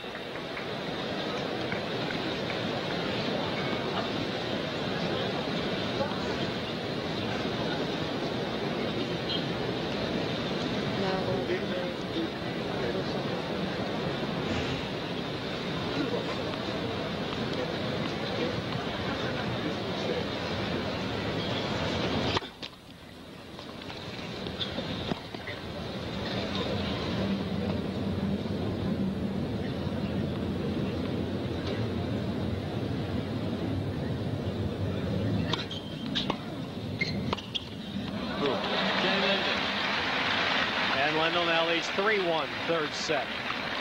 You know, really, if John hangs back a little bit, although there's not much time left for him, Lendl doesn't hit as hard. On the baseline, he just doesn't go for it as big, but John keeps giving him a target, and he's just swiping the ball right through him, around him, over him. Just don't think Lendl goes for so many big shots during a rally.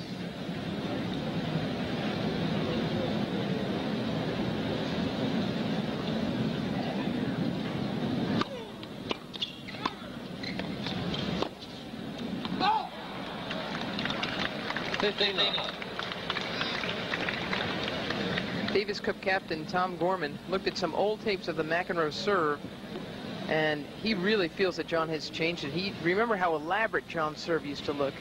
The pumping action, that right leg he used to have splayed way out there, and he'd have a lot of back bends. This is a much more shortened version, and Gorman feels he's not getting the leg and the hip action into it that he used to. 30. I tend to agree. His serve, John's serve, used to be a much longer affair. The back problem have something to do with it? It could be. That could be. As a matter of fact, Gorman brought it up to John. And John knows that it is different.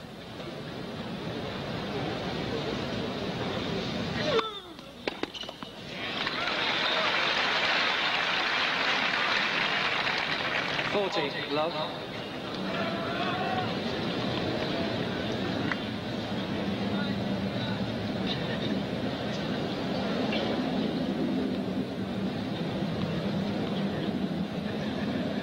Remember how far apart his legs used to be.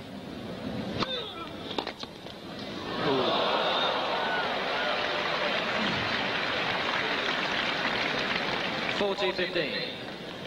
Watch the return up the line here from Lendl's backhand. Good deep serve. He just stretches out, blocks the ball, takes the pace of the McEnroe serve. John isn't even close.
Barely long, says umpire Armstrong. John doesn't buy that. How much is clearly long? Clearly long, excuse me, not barely long. You call clearly. I just want to know what you call clearly.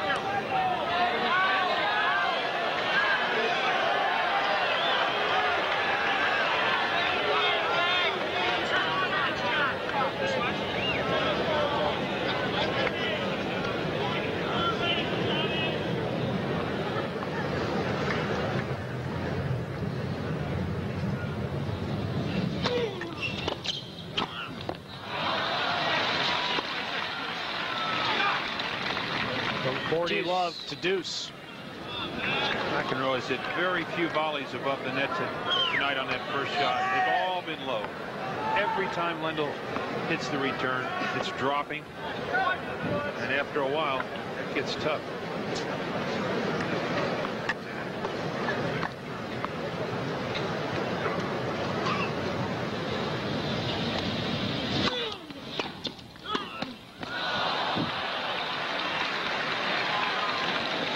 Advantage Lendl. This is almost as good as match point, unfortunately, because if McEnroe gets down 2 service breaks and 2 sets to love, get the minor miracle to get out of that. We'll take Lazarus. Mary, here's what you're talking about. When he lines up with the feet, they're only about 18 inches, maybe a foot apart. It used to be almost 2, 2.5, 3 feet. Big spread. Deuce. Lendl's going to have a little chat with, that's Leon Lip from Dallas on that sideline.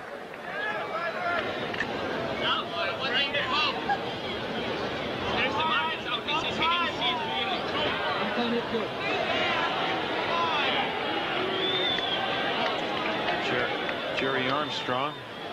That is Leon Lip, one of the good chair umpires, who is on the sidelines down there.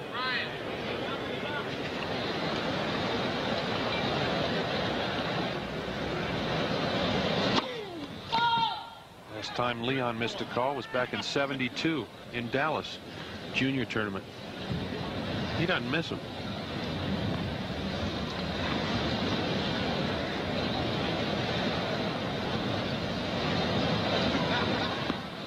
John didn't like the toss.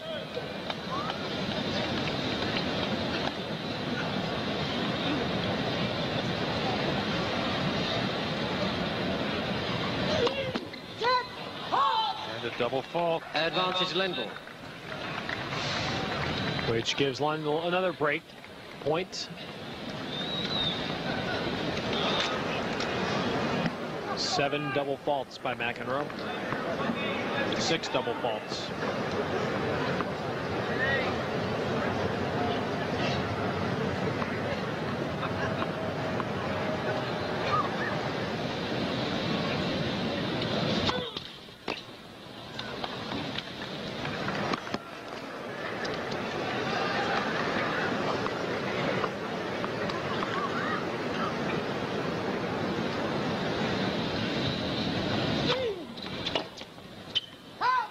just wide. Didn't miss by much. Deuce.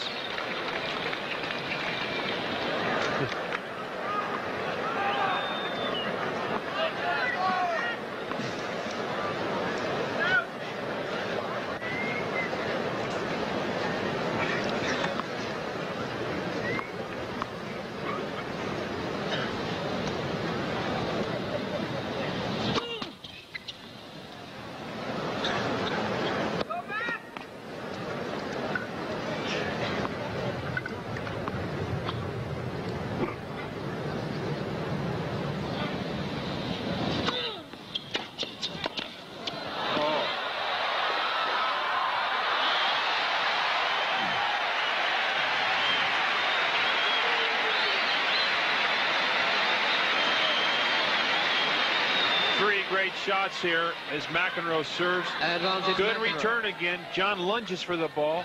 Just gets the, watch this get by Lendl. Gets the angle. I think McEnroe had enough court to hit into there. Beautiful recovery here. Half volley. The ball just dies as it gets over the net. Now he moves quickly into the open court. How fast is Lendl? Oh, he is really moving because he was behind the baseline when he started there.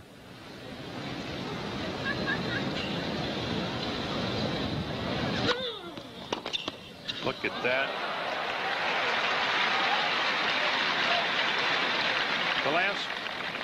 The last 3 times on the return of serve, Lendl has hit up the line. This time, crisply cross court. McEnroe's got to be protecting to his right. And there, Lendl goes to his left. Excuse me, I just want to say that John is so overmatched tonight, and this is in every single department.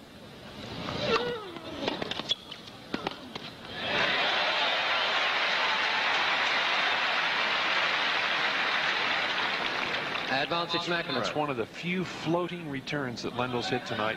Gave McEnroe time to come in and finally knock off the first volley. He's had few opportunities to do that.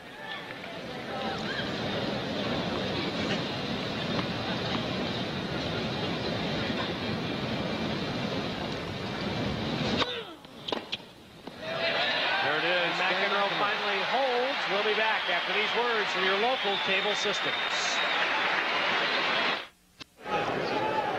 Ivan Lendl up a service break in the 3rd set.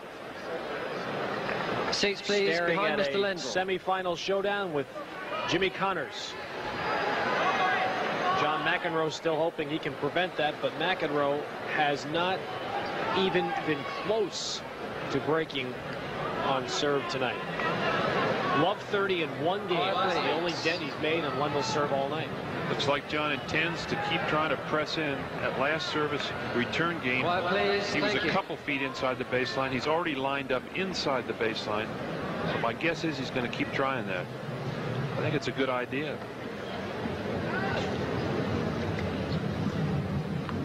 At least let Lendl see him moving around.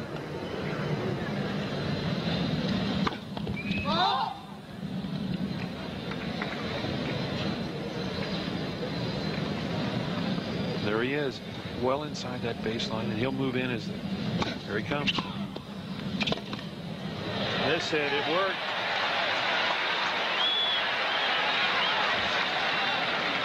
It's the only time tonight when John's been able to rush Ivan on those short hop returns.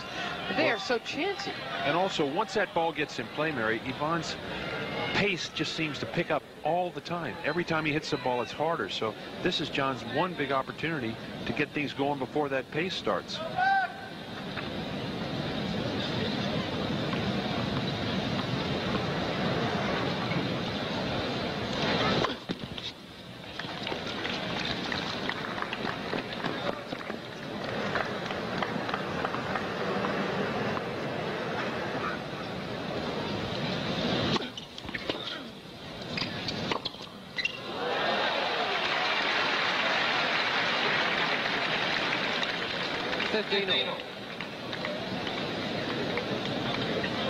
It's a look of supreme confidence. Well, you're obviously going to miss hit some balls when you're taking chances like that on the return, but I still think you ought to keep it up because Lendl at least is feeling some pressure all of a sudden.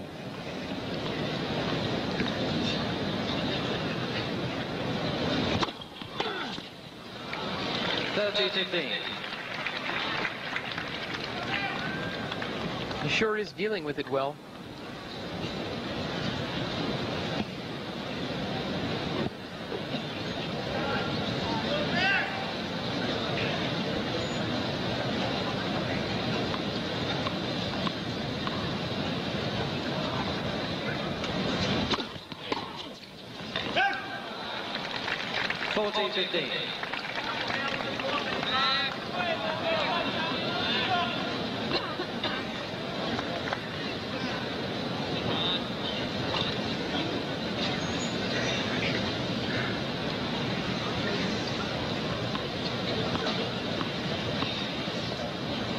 John's backing off now.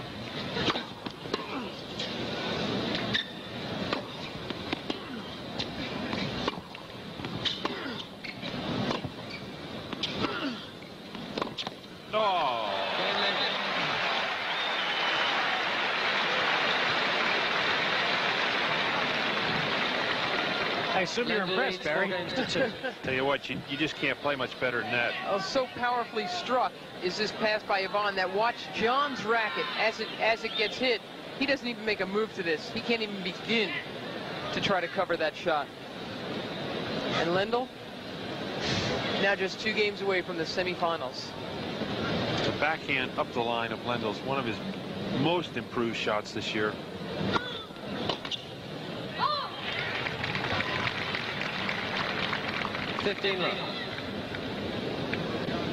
Now in 12 service games, Lendl has only yielded 14 points, and of those 14 points, 3 of them were double faults. McEnroe has yet to get to break point in this match on Lendl's serve. Beyond that, Barry, I mean, as well, Lendl has been taking full-blooded swings off of John's serve. Now that's been a big part of it as well, in his return.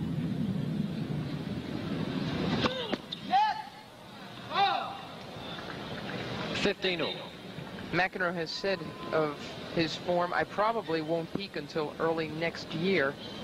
And in the months ahead, months where he will be facing a 2-month suspension, he'll really have to beef up his physicality. You know, he's just got to, there's no 2 ways about it.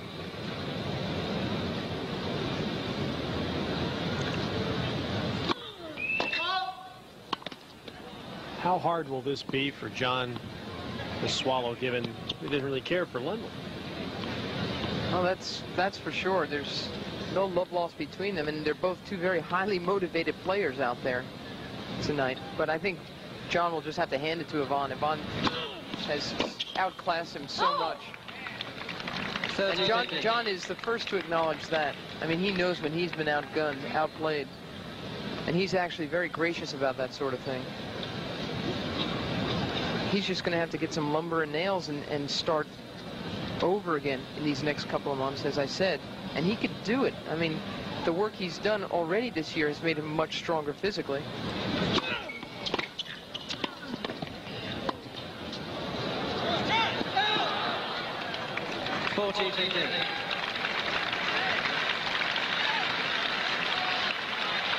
Tony Roach on the left, Samantha Frankel on the right.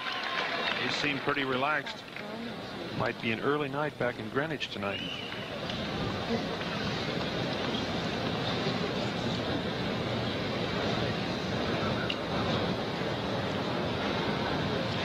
(40-15).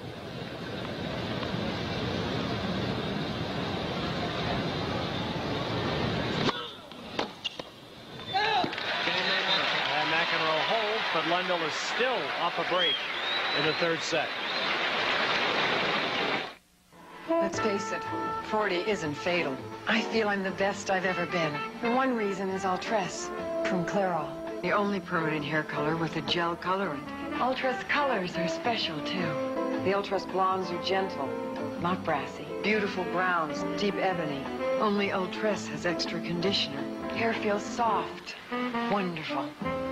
Try gel formula Ultress. You could be the best you've ever been. Ultress from Clairol. This evening Ken Edwards had a vision of the future. Not of time travel or cities in space, but of his family. His daughter practicing law. His wife heading her own business. Himself retired, writing detective stories. This evening, Ken Edwards had a vision of the future and knew what it would take to get him there. Plans for investments and protection from the equitable. We have great plans for you. The celebrated design of the Ford Taurus surrounds the driver with new levels of innovative thought. The result is a driving environment that not only makes its difference felt in here, but out here as well. After all, a car can't perform at its best unless the driver can. This is Ford Taurus. Now get 1.9% financing or up to a $700 cash bonus on Ford Taurus. Live at the stadium court where we've been since noon Eastern today. Continuous coverage, 10.5 hours here on USA. It began with, I think it was Mats Wilander, wasn't it? When was that? Yesterday or sometime earlier today. And now the #1 player in the world, Ivan Lendl, is putting his own stamp on that ranking as he is soundly beating John McEnroe. It's not over yet, but Lendl is up a break in the third.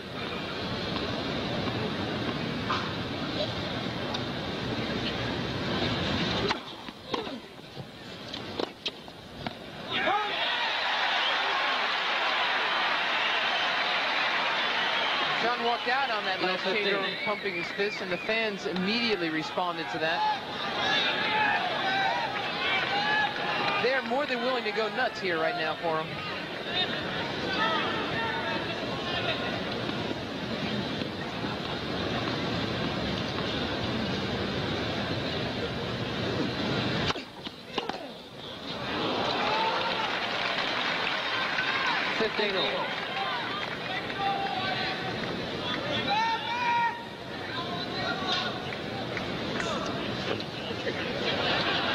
McEnroe contingent, the Lendl contingent.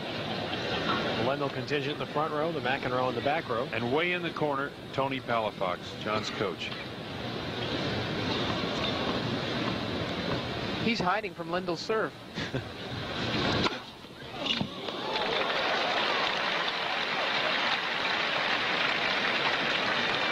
30-15.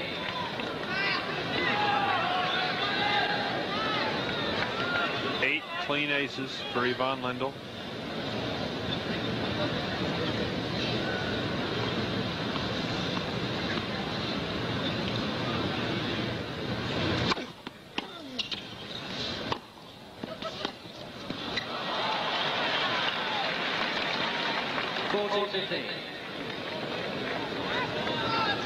McEnroe's really getting trapped on the baseline with many of those shots. The pace is there. It's coming off quickly. Looked to me like he barely had time to get his racket back on that shot. It's a middleweight trying to duke it out with a heavyweight.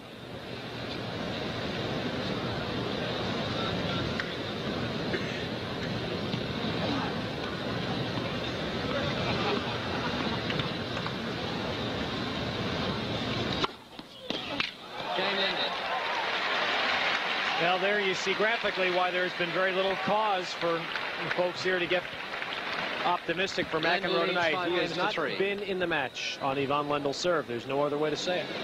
He has not had a break point tonight.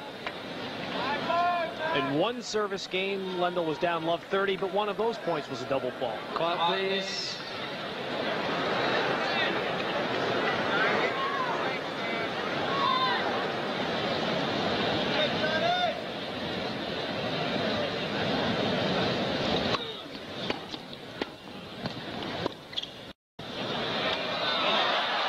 Good.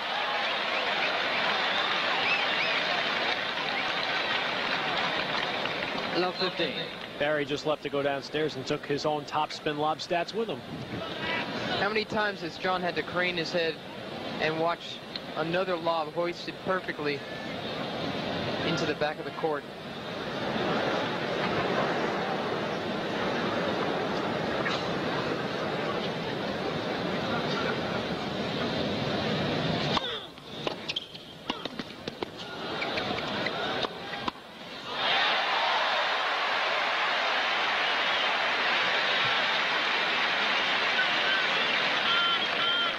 15 all.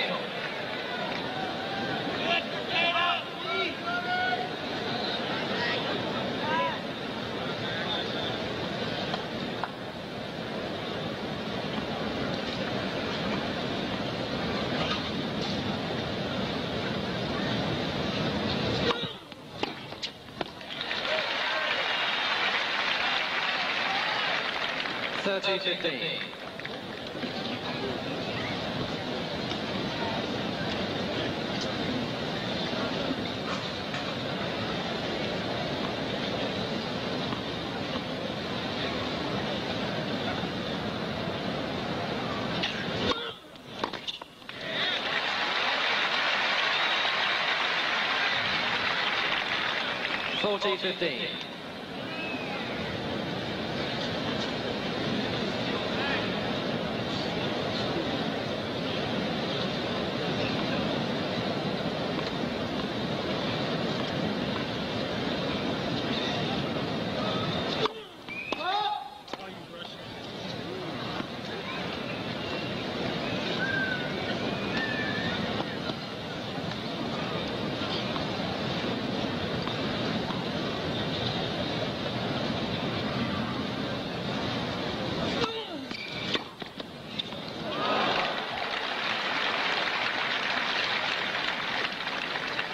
$40-30.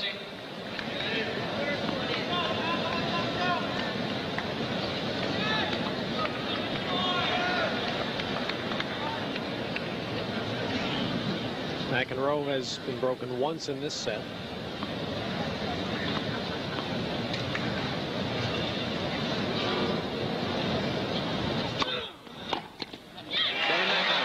And holds again. But when we return, Lendl will serve for the match. My baby got her driver's license. Baby, I'm 18, Mom. I still don't think you're ready to drive alone. Well, who knows if you could handle the car in an emergency? But, Mom, you can't protect me all my life. At some point, you've got to let go. Before I do, you're going to have two things. A little more experience and a set of Michelins. Michelin, because so much is riding on your tires. You could win a vacation anywhere in the nation in the Dutch Boy nationwide sweepstakes sale going on right now. The grand prize is a bundle of vacation certificates to pay for airline tickets, hotels, cruises, or tours anywhere in the nation. So come on in and register to win the vacation you've dreamed about. Plus get great savings on Dutch Boy products during the nationwide sweepstakes sale at participating retailers. Dutch boy never lets up. He always looks good. He works hard for your money.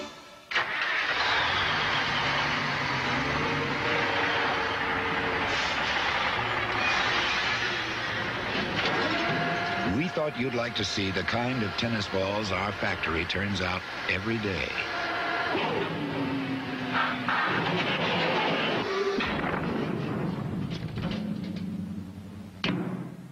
Pen tennis balls, amazingly consistent. You've seen one, you've seen them all. 20,000 New Yorkers hoping to rally John McEnroe in his last stand. They came to see great tennis. They haven't seen it from the man they hoped they'd see it from. They've seen it instead from the #1 player in the world. And right now he is serving for the match.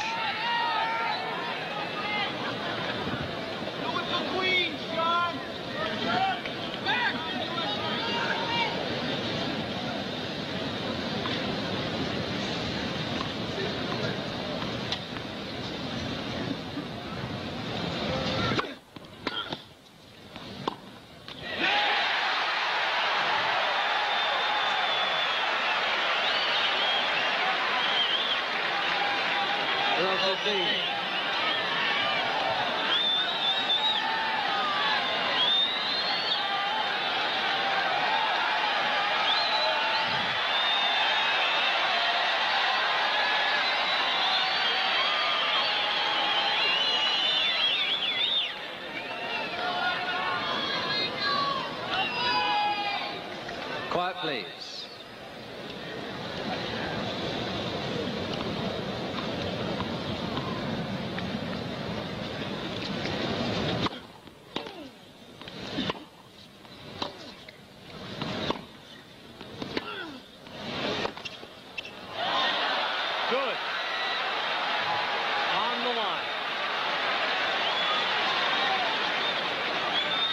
many of those as McEnroe watched tonight. Just astonishing. Look, he had to backpedal to stay in the point, and then he goes for the big one. And it connects.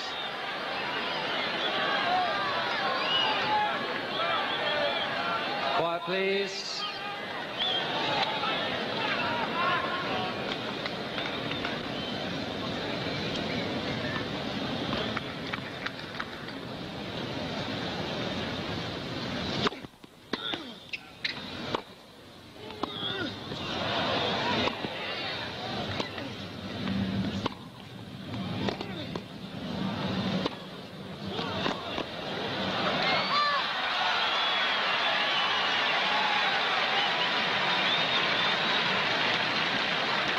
No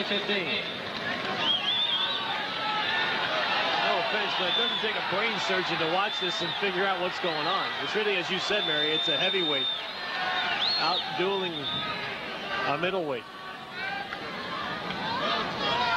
Quiet, please.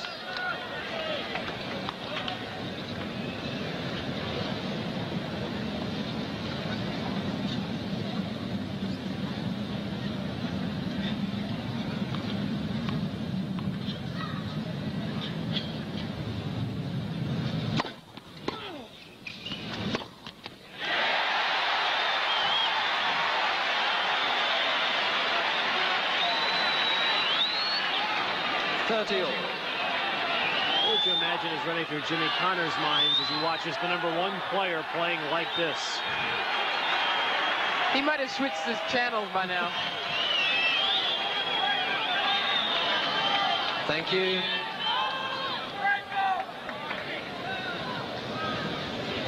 $30-all. Lendl serving for the match. Those are Ivan Lendl's parents.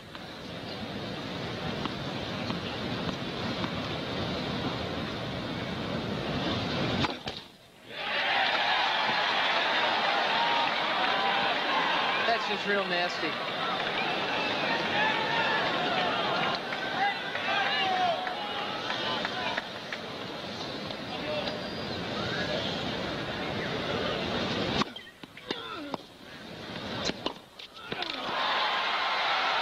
So is that. That's downright cruel. 40-30. Have another look. This sets up the match point. John's seen it all night long. And to stand here, you have to tip your hat to that man. To stand here in the midst of 20,000 people cheering a fault, a pull off a shot like that.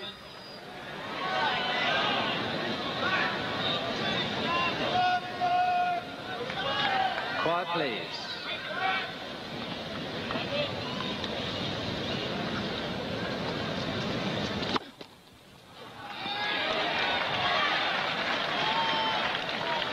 They might not like him, but they've got to admire him.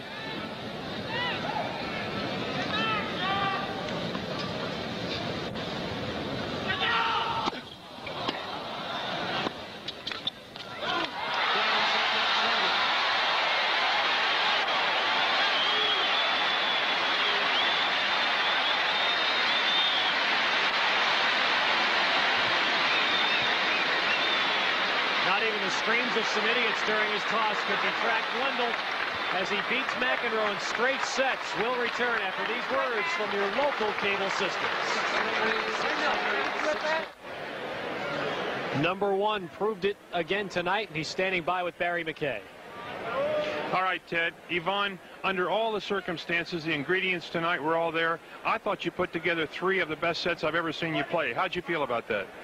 Well, Barry, I don't think I put 3 best sets together I ever played, but, you know, as you said, under the circumstances at night, and everybody was expecting fireworks and I don't know, whatever, and I don't like playing under the lights and all that. I'm happy I won in straight sets, yeah.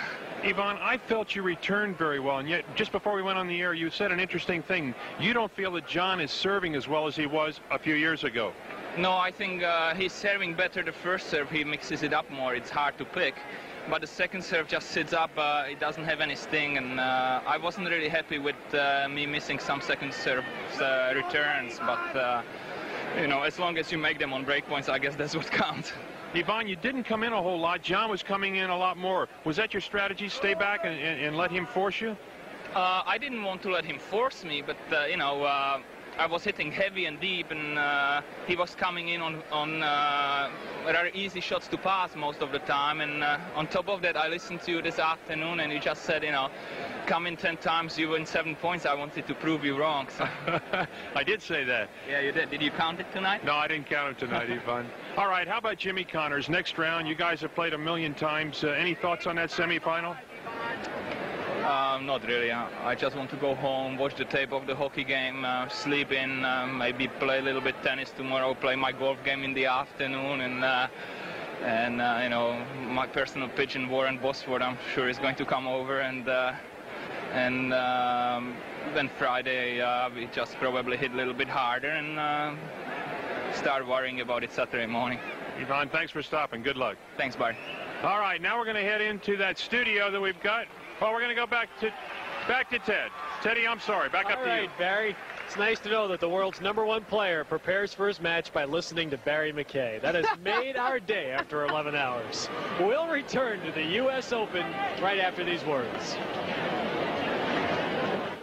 Capitalism stinks, man. Like, who needs money, man?